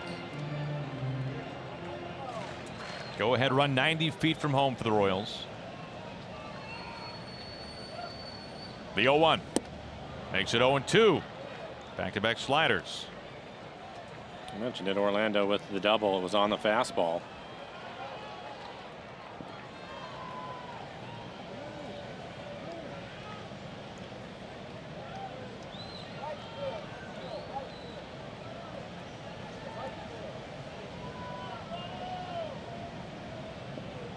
Go ahead run at third. Swing and a miss for strike 3. He triples up on the slider, and James Paxton has tied a career best 10 strikeouts today in Kansas City.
Earning points towards rewards like Mariners tickets and Coors Light gear while supplies last. Coors Light, the world's most refreshing beer. James Paxton, 10 strikeouts, tying a career best over 6 innings, 2 runs. 102 pitches. You're looking to the bullpen?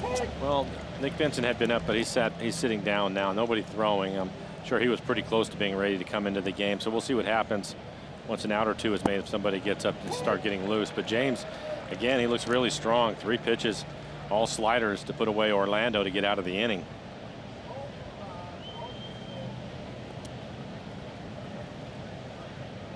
Ball and 2 strikes to Romine leading off the 7th.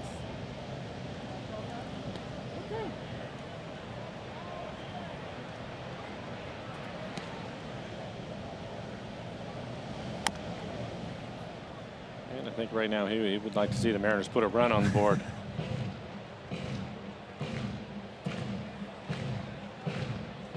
Nick is still out in the bullpen walking around and stretching, but I can see his glove, and he has a baseball in it and is sitting right on top of the mound. So my guess will be he'll start to throw with an out or two. That's probably it for James at 102 pitches. Romine getting a new bat. Yeah, because even though we know James can go past 100 every 5 days, it would take a really quick inning for him to be within really the comfort level for Scott, you'd have to figure. Ground ball, Merrifield gets rid of it quickly. Good stretch by Duda at first base on number 1. Yeah, you're right about that. Start looking at the numbers, and it's still early in the season too. So, and with that, Nick starts to get loose in the pen again. So it will be Vincent.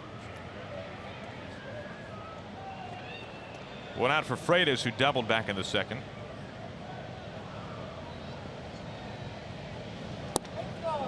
I guess really, Mike, in many ways this game has kind of lived up to what we thought it would be. Yeah. Between Paxton and Duffy, we knew runs would probably be at a premium, and they have been. Yeah, you look at it and we thought it would be difficult. We also thought it would be important with Duffy if early in the game, the first few innings, if he was struggling to take advantage of that. And Mariners were able to get a couple of runs in the first off of him, and he was awfully tough after that. Saw Tim Hill, one of 2 lefties in the bullpen for Ned Yost, getting loose.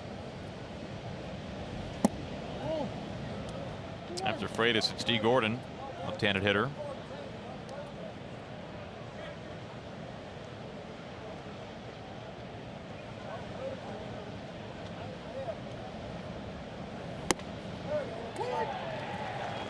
Two and two.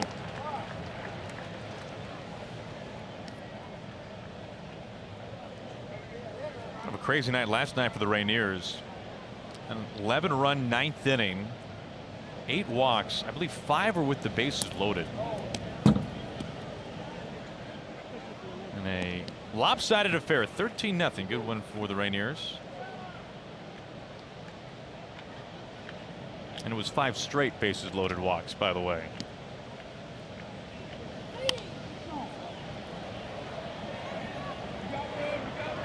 Duda at first base. 2 outs.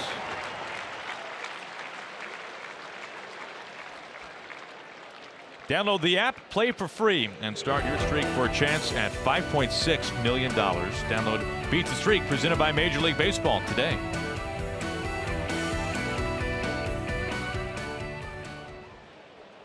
Now, D. Gordon, a base hit his first time up, so now a 10-game hitting streak and a 16-game streak if you count the end of last season.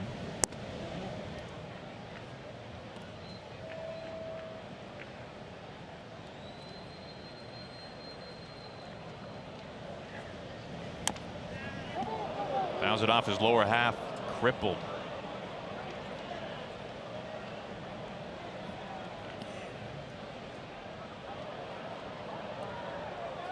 He will shake that one off.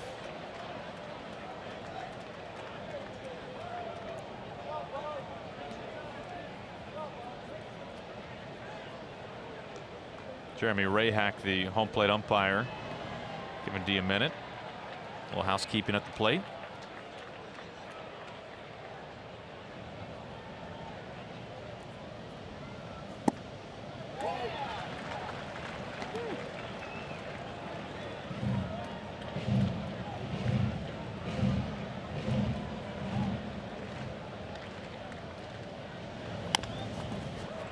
Merrifield's been busy.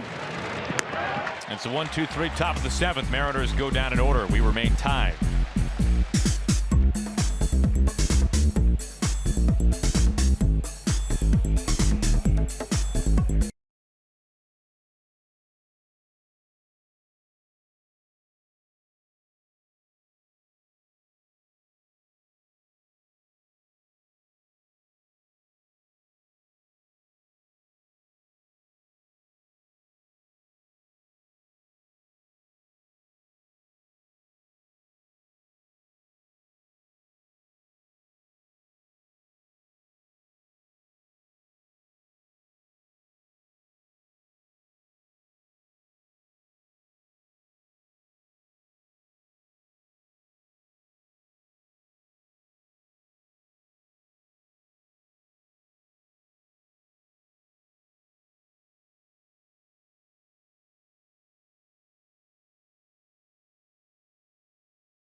Bottom of the 7th. Mariners fans taking this one inside Kauffman Stadium in Kansas City. We'll take a look now, Mike, at our Columbia Bank difference of the game. James Paxton, 2 runs, 10 punch-outs, 6 innings. Well, what we wanted to see was him build off of his last start, which was a good start for him. I thought he was much better even today. For James, he topped out at 97 miles an hour, had the excellent slider, was able to mix those pitches up. Occasional curveball from time to time, but 10 strikeouts for James. Overall, dominant performance. Fortunately, a couple of ground ball base hits ended up hurting him. But a pretty good outing again, building off of his last outing against the Twins. Our Beacon Plumbing call to the pen after Paxton goes 6 strong. It is Nick Vincent on to work for the Mariners. For Nick, his fastball right around 90, 91 miles an hour. You'll see a cutter at 87, 88, and a slider.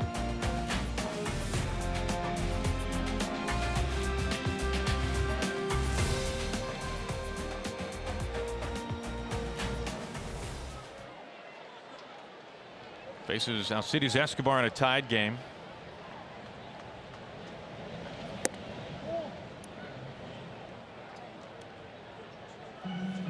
His 5th appearance on the year. Just 3 1/3 so far. A couple of strikeouts for Nick.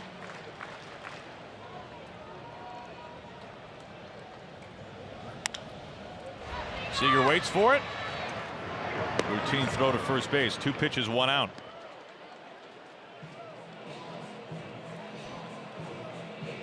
Brings up Cam Gallagher.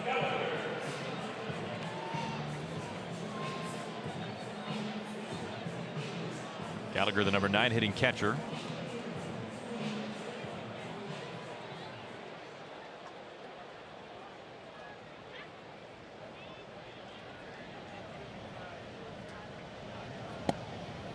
That's an inside ball 1.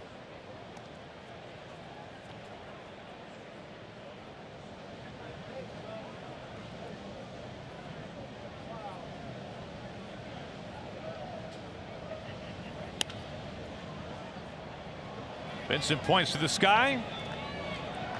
Segura's play, 2 outs.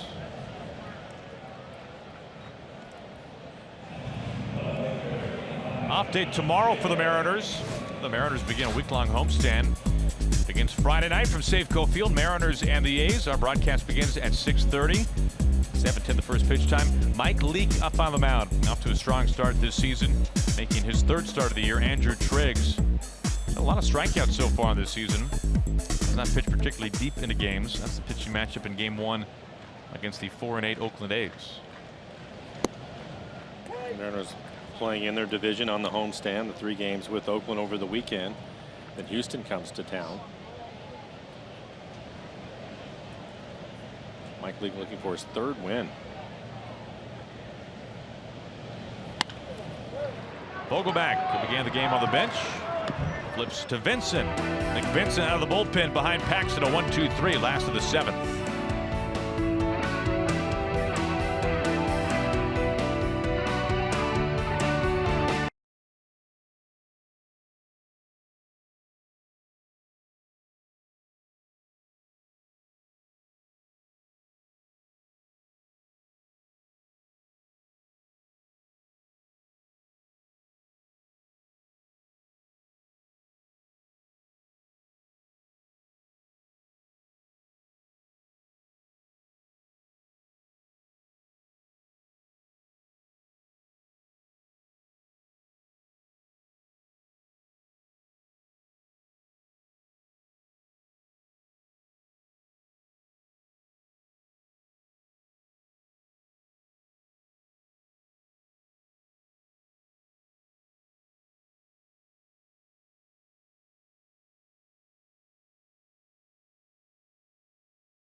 Thank you, guys.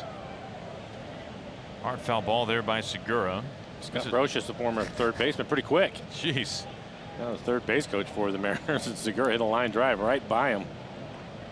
This is Justin Grimm, the new pitcher. Began his career with the Rangers, most recently with the Cubs. Fastball, curveball, occasional slider from him. A converted starter. His fastball averaged 93 miles an hour.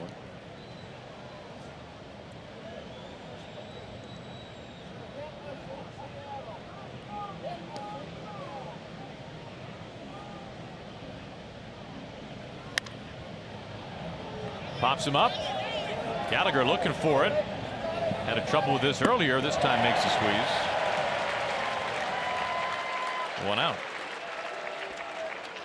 Make your voice heard. Nominate your favorite plays of the week by tweeting us using the hashtag #RootFanFave. Watch the Mariners pregame show every Sunday to find out your fan favorite plays of the week. Plus, each month, one lucky fan will win a Coors Light Yeti cooler just for participating. For official rules, visit rootsports.com.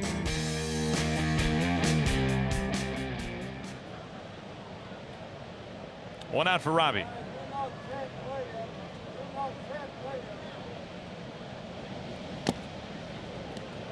Out at the plate for strike one.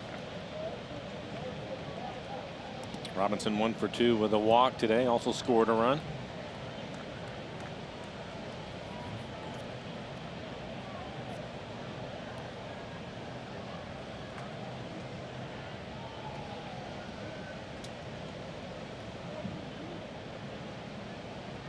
Shift is on for Cano.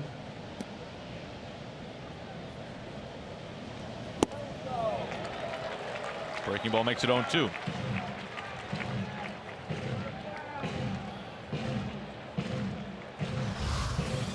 Take a look at it. They want the curveball down in the zone, but it stays in the middle of the plate. Robbie just missed it. Good pitch for him to hit. You can see the smile on his face after he was swinging through it. There it is again.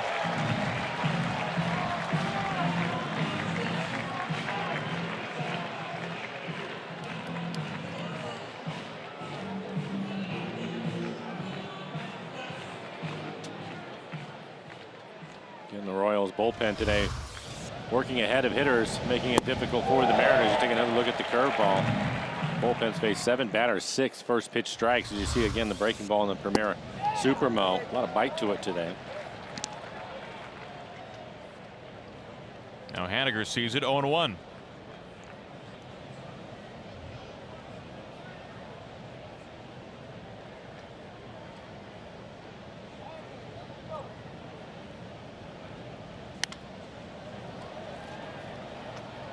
Grimm out of the bullpen pumping strikes.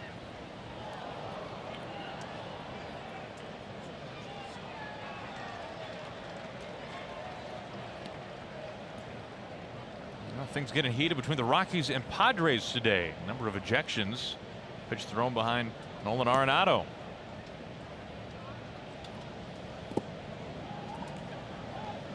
Ball to 2 strikes to Haniger.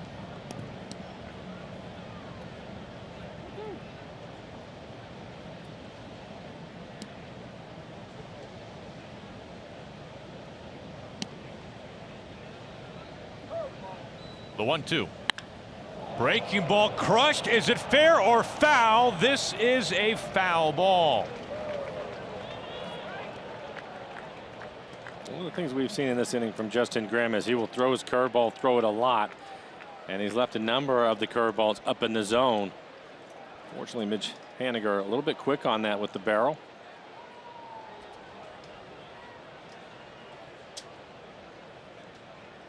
Mitch with a couple of home runs this year, and he's had now a couple of those so far this year as well, where it's been nearly fair for a homer.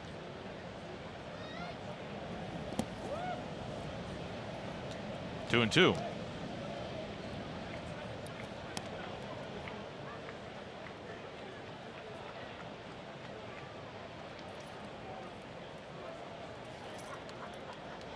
I know you feel the same way, Mike. I'm very excited to see what a full season of Mitch Haniger looks like. Yeah, unfortunately, a couple of injuries last year, but a ton of talent. Off to a great start last year and this year. We'll keep him in the lineup. Count pushes full. If he can reach Seager, would be next. Kyle has hit the ball hard today.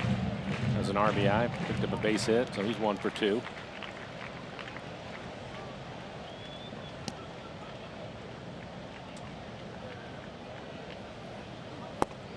Haniger on base for the second time today with a walk. Mitch runs well.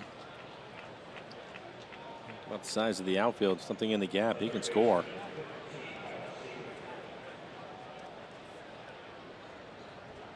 Go ahead run at first for Seager.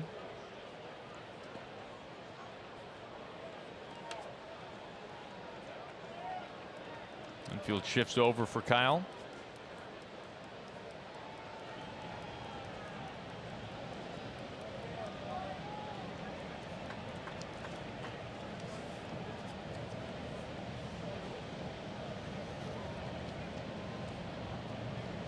First pitch to Seager. Looks at ball one, very close.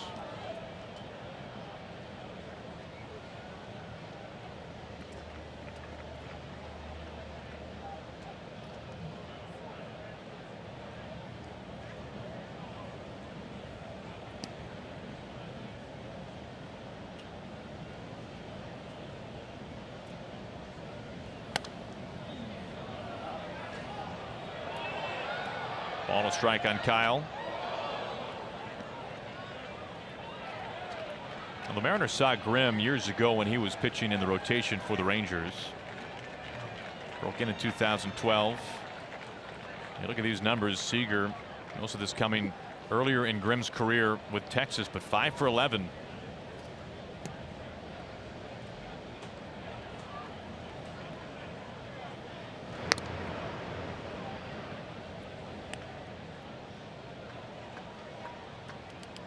Then again, I mean, Kyle hits every Rangers pitcher. It seems that way, doesn't it?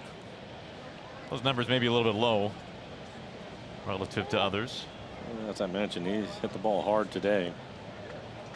Sacrifice fly on the warning track to right center field. Lucas Duda took a base away from probably a double. And then the base hit back up the middle, line drive. Out to right. Wind blowing out that way. Soler at the wall. Leaps, and it's gone. Seager's second this season gives the Mariners the lead in the 8th inning.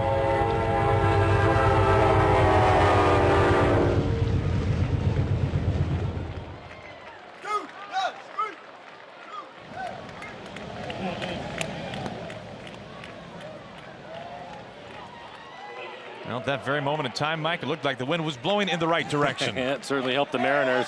Wasn't sure if Kyle had enough of it. It's going to be on the breaking ball. It looks like he hits it towards the end of the bat a little bit. It was just missed the barrel.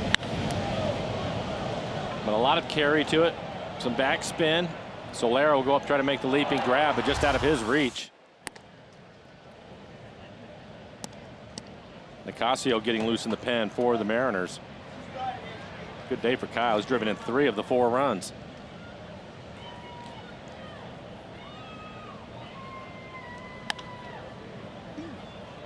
Popped up on the infield.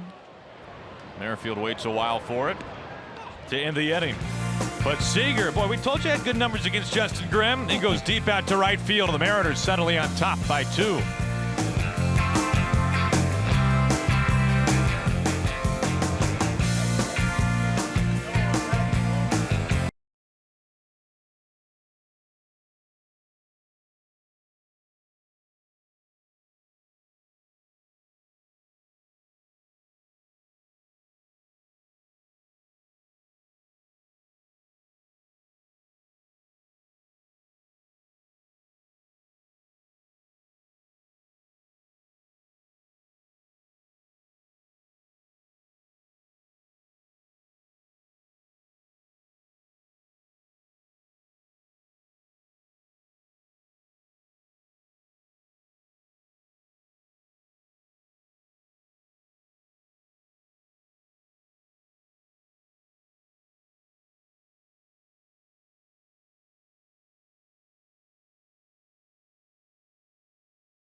A fine day.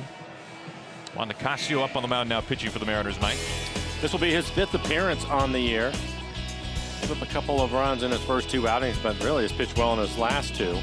Good fastball, 93 to 95 miles an hour, and a hard slider.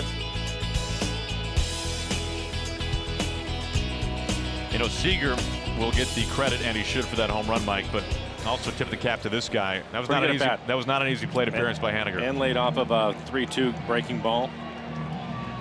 Just missed a home run himself. Right. It was just foul. It was a 2-out walk by Haniger that kept the inning alive for Kyle. And Nicasio to face Merrifield, Moustakas, and Cuthbert.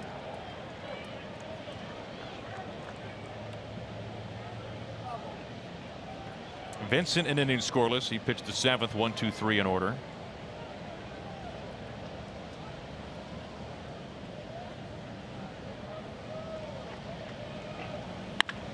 Merrifield a charge on the first pitch. It hooks foul. Bangs off the wall for strike 1.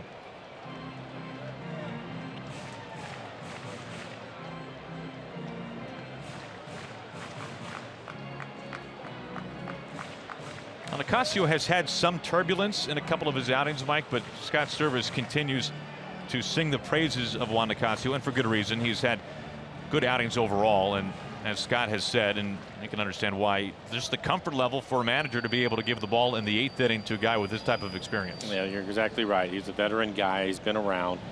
Talked about it throughout spring training and the start of the year. He's going to be key to this bullpen. Diaz has been terrific, but I think for him, on days that he's not available, you'll probably see Nicasio even close. And I thought his last outing, he was really good. We saw the good fastball. He was 93 to 95 and pitched inside to the Twins. Broke a couple of bats, looked really good. It's a pretty good slider right on the outside corner, well located slider. Had a lot of appearances last year. They kind of backed off of him a little bit in spring training, so not a big surprise that maybe his normal command or the velocity on his fastball wasn't quite there at the start of the year, but he's there now. And I think as the season moves on, you'll see his value. The 1-2. Bounced in. Spiked that slider. He appeared in almost 80 games last year. And led the National League.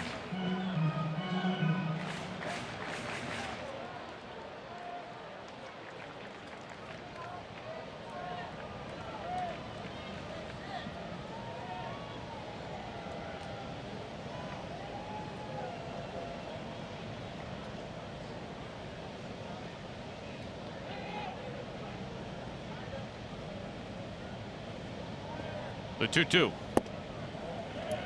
Full count.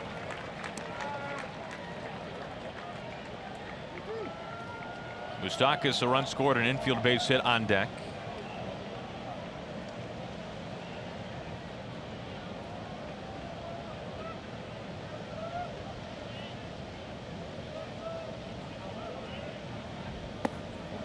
Leadoff walk. Tying run coming to the plate.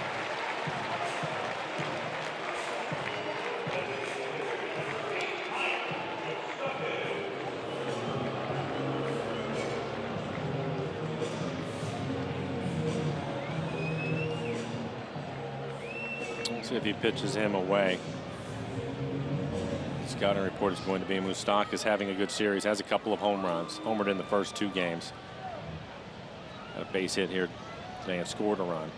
Base hit back in the 4th.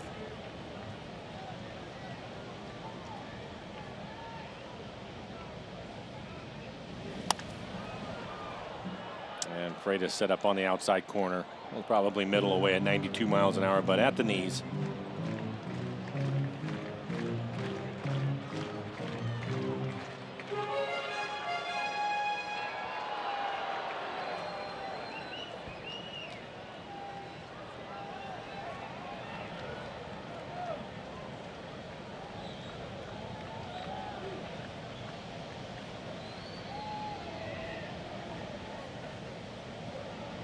The 0-1. Barely missing.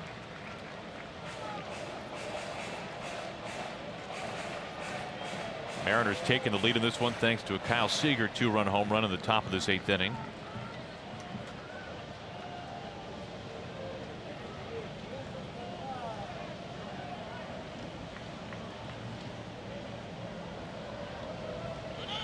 There goes Merrifield, hit and run on past Romine into right field.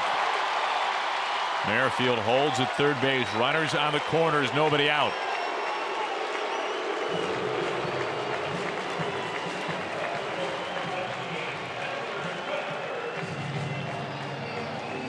This is going to be a fastball, 93 miles an hour, and it's center cut right in the middle of the plate.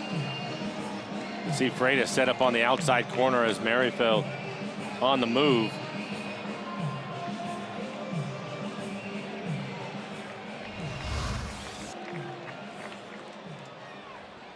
Freitas out for a quick word.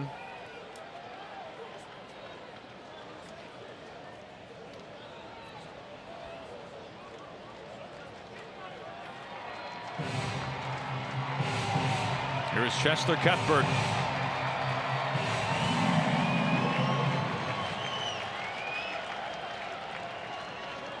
Cuthbert already a multi-hit day, a couple of singles.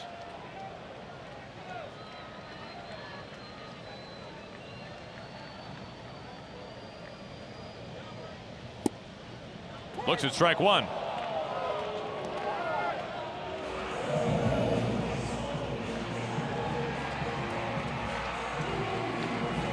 Now Nicasio trying to get through this 8th inning unscathed and hand the ball to Diaz, who was lights out last night and has been all season.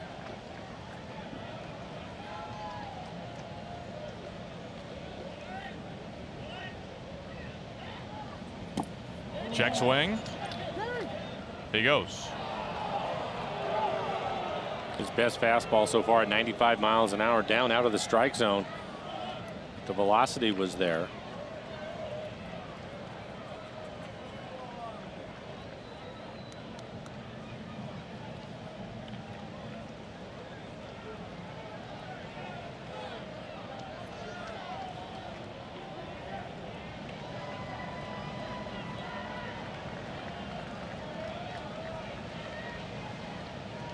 Nicasio ahead 0-2 now.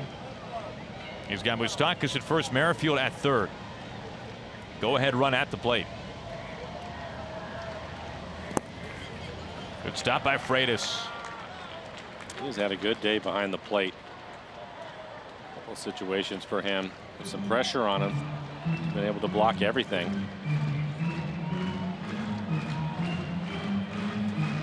I like the slider right there after a couple of fastballs, especially 95 and getting ahead 0-2. But you want him to get him to chase that slider that's off the plate. It has to appear that it's going to start in the strike zone and then move off the outside corner. That was just a little bit too far away and down.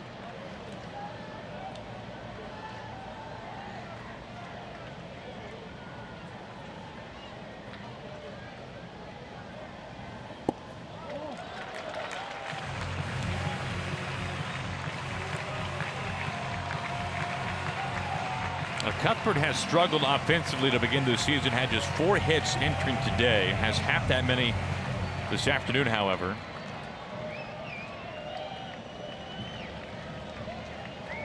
Nobody out, runners on the corners. Now the Mariners' 2-run lead in jeopardy.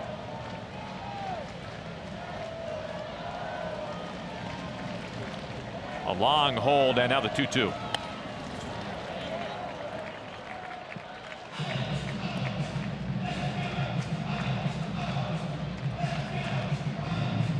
Another good fastball at 95 miles an hour, but he's missing his location with it. Freitas set up away, and that fastball was right on the inside corner. Tied him up. Good fastball at 95 with some run.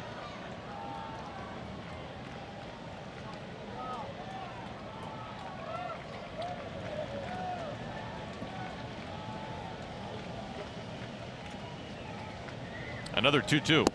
Strike 3 called at 95. There's a perfect pitch on the outside corner. Now he hits the spot. David set up on the outside corner. A little bit of run, starts it off the plate, comes right back on the corner. Perfect pitch. I'll get a double play ball.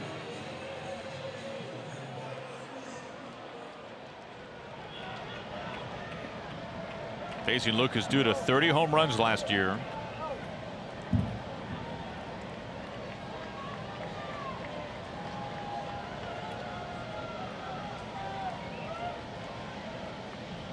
Mariners have the shift on for Duda. And D. Gordon also shading towards right center.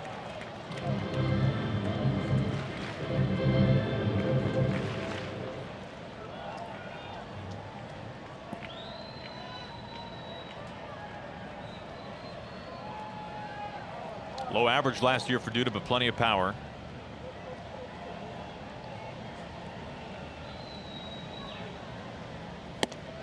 Behind 2-0.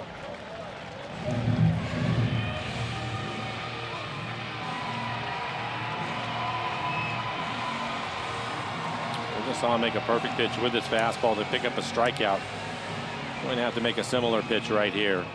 Needs a strike, but it has to be a quality strike as you look at Diaz starting to get loose.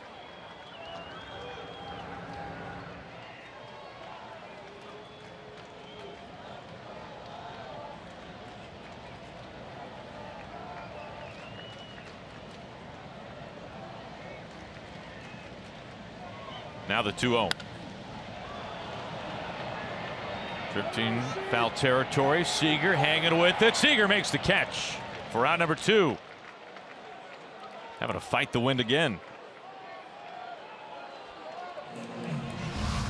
Casio gets him to chase a high fastball. Kyle, there's some sun and some wind, a little bit of everything. Oh yeah, and the game's on the line too. He makes that catch.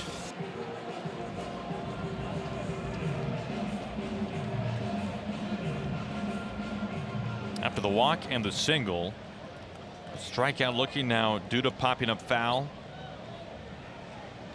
Here is Soler.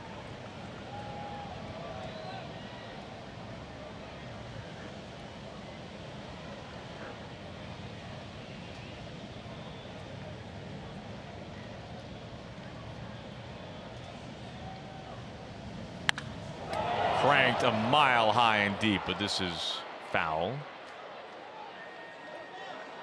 He also hit Freitas on the follow through. He turned around 96 miles an hour, his best fastball. Again, set up away, but that ended up middle in.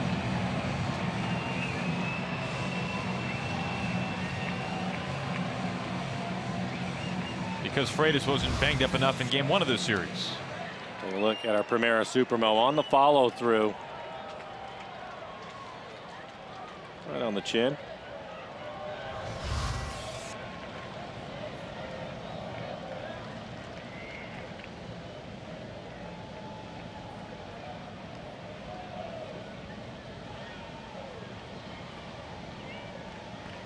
The 0-1.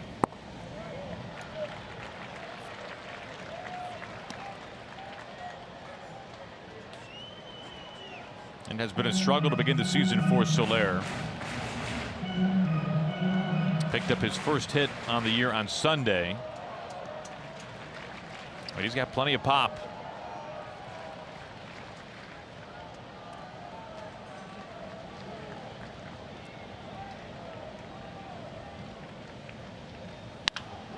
To Seager. He's ready for it. And Juan Nicasio walks the tightrope and gets out of the 8th unscathed. We go to the 9th inning. Mariners still lead it by 2.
Sports is brought to you by Jack in the Box. Friday afternoon, Cholula Buttery Jack, part of the Buttery Jack family, only at Jack in the Box. By BNSF, sponsor of the BNSF Blast. By CenturyLink, connecting you to the power of the digital world. And by Money Tree, proud to make a donation to Mariners Care for every Mariners win. See plenty of Mariners fans around the K here over the course of this three-game series. Today, the rubber game of the Mariners taking the lead with them into the ninth inning. A chance to add on. Tim Hill, the new pitcher. The left-handers pitch to Vogelback. In for a strike.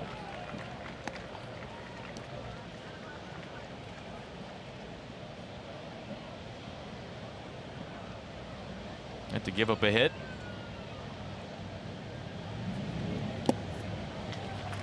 Not an easy looking delivery for a left-handed hitter, Mike. No, side armor. You see his fastball at 91. Slider to go along with it.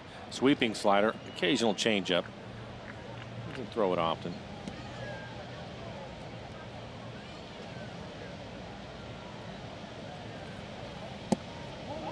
And there it is. Sweeping slider off the plate away.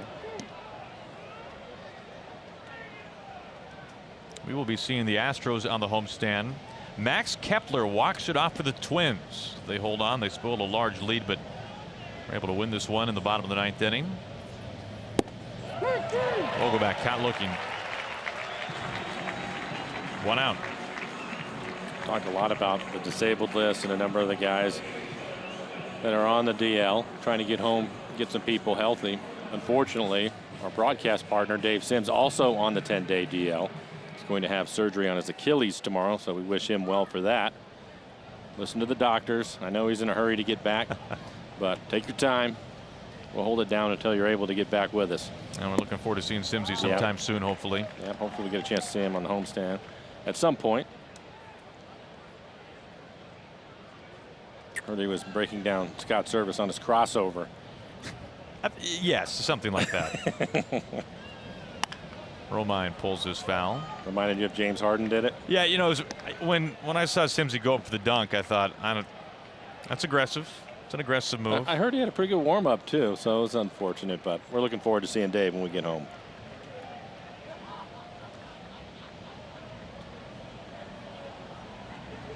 The 0-2.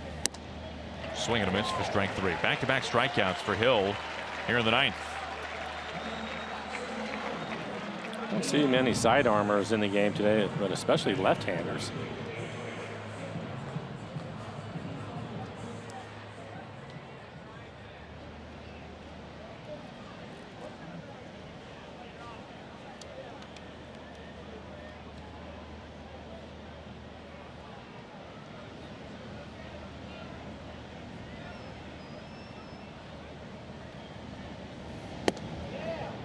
Ball one to Freitas.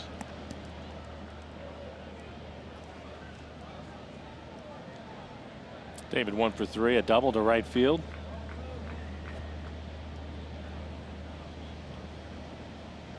Also had a good day behind the plate.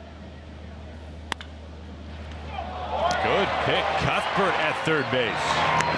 Impressive glove work. Mariners go down in order. We go to the bottom of the ninth. We'll be seeing Edwin Diaz trying to lock down the save.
Pretty excited to get out of that jam of the 8th. Nicasio able to strand a couple of base runners.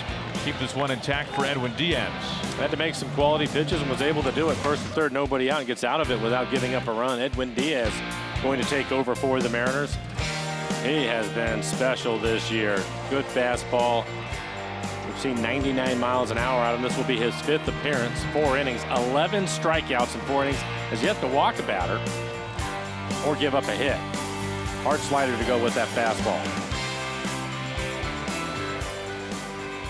Meanwhile, some creativity by Scott Service.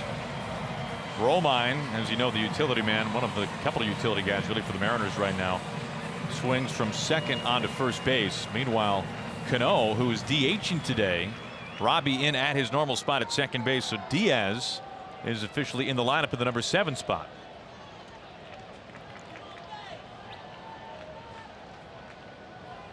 Bottom third of the order due up to face Edwin. Now the Royals got a good look at him last night.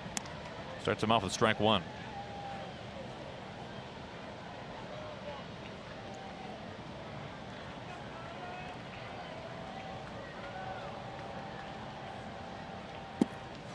Oh, and 2.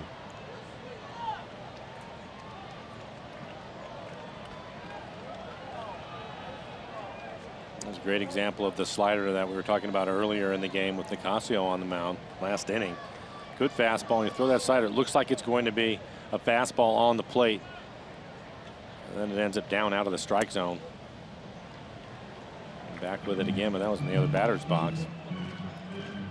But if you can make it appear to the hitter that it's going to be in the zone and it runs off the plate away, it's impossible to lay off of it when you consider his fastball at 97 to 100 miles an hour.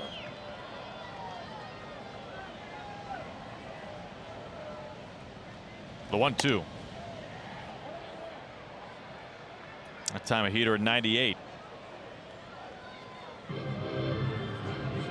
Diaz last night pitching because he had not pitched in 6 days. Struck out the bottom third of the side in order, touching 99 along the way.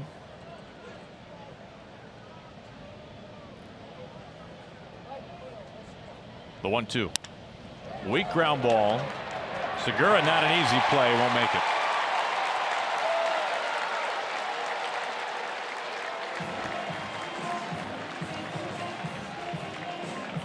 And assuming that goes down as a hit, it is the first against Diaz this year.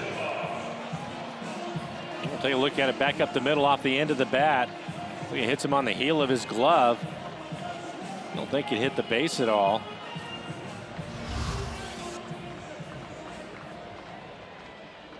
Give him an error.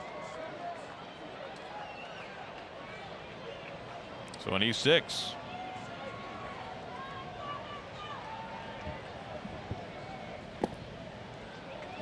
Escobar looks at ball 1.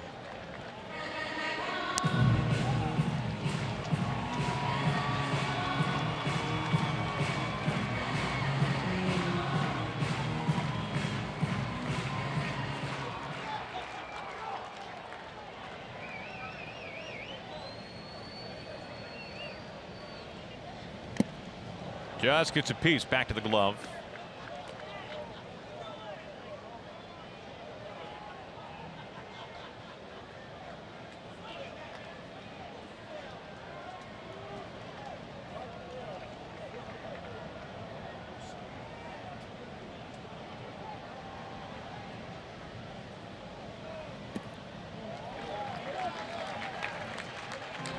Falling behind with the slider.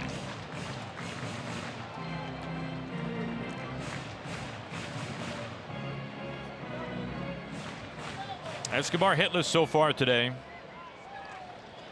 He was one of 10 strikeout victims to James Paxton.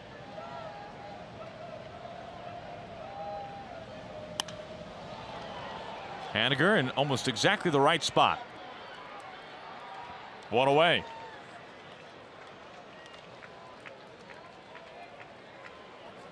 We're going to have a pinch hitter, Abraham Almonte, going to hit, former Mariner.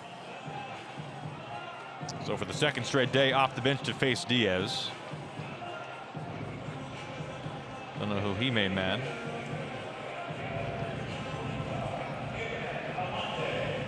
He's batting for Cam Gallagher.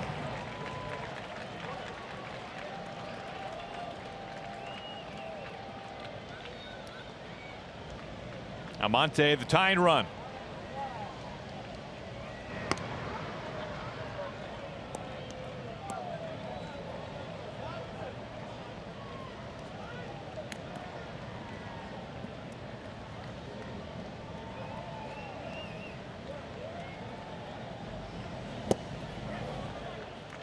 Whiffs on 97. A win today for the Mariners, and it would be a winning road trip. It'll be a 4-3 trip for the Mariners, an off day tomorrow, and then a week-long homestand beginning Friday night against the A's.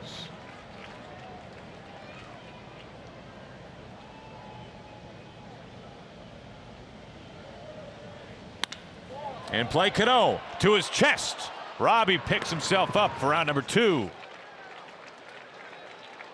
Well, that's why he was put back into the field after being the DH the entire game. Put him out there for his defense late into the game. Hit to his left, diving play. Make sure you get an out.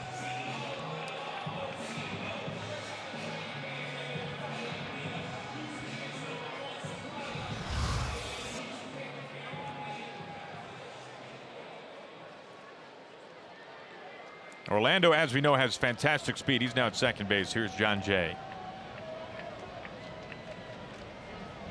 2 outs, bottom of the 9th. Mariners by 2. High strike 1.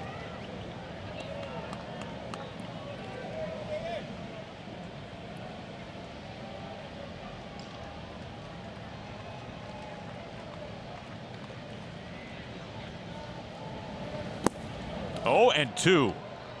Well, 98 miles an hour on the first pitch, which was on the corner at the knees, and then he comes back with a slider. At 9-1. You just can't lay off of it.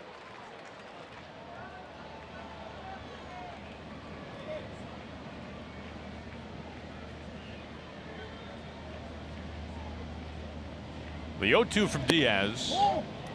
Looked close, and it was. It is hard to imagine a reliever getting off to any better start than what we have seen from Edwin Diaz this year.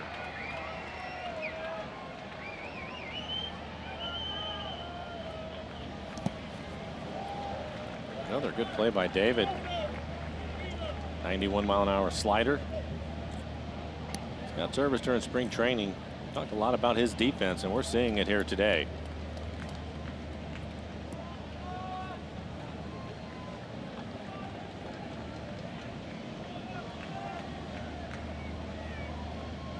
Diaz 1 strike away.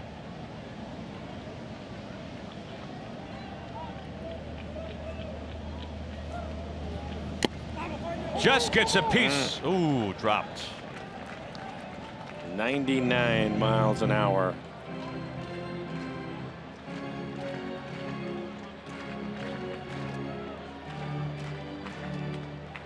I don't know why you don't just go to 100 if you're that close, Mike.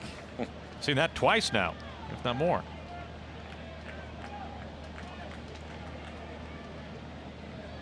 Jay, the tying run. No chance. Freitas holds on to 98. Mariners win, and they take 2 games out of 3 in Kansas City. Another quality start for Paxton. He went out and pitched well today. A good fastball. The Mariners with the offense. Kyle Seager, what a day for Kyle. Kyle ends up driving in 3 runs today, including hitting his 2nd home run. It was a nice day all the way around for the Mariners. Good road trip when you think about it. Tough conditions when we talk a lot about the weather and the DL and all things that went on, but I think overall they're happy with this road trip. Happy to be going home. You concerned about Diaz? Only 1 strikeout today, Mike. 1 strikeout. No, I'm not concerned about him at all. Every now and then the guys behind you, they get to play too. Yeah, and get them involved, right? Yeah, he let him use their glove today. Good road trip for the Mariners. They win today. They win the series here at Kauffman Stadium. Mariners postgame presented by Alaska Airlines. It starts right now. Ryan, Angie, guys, take it away.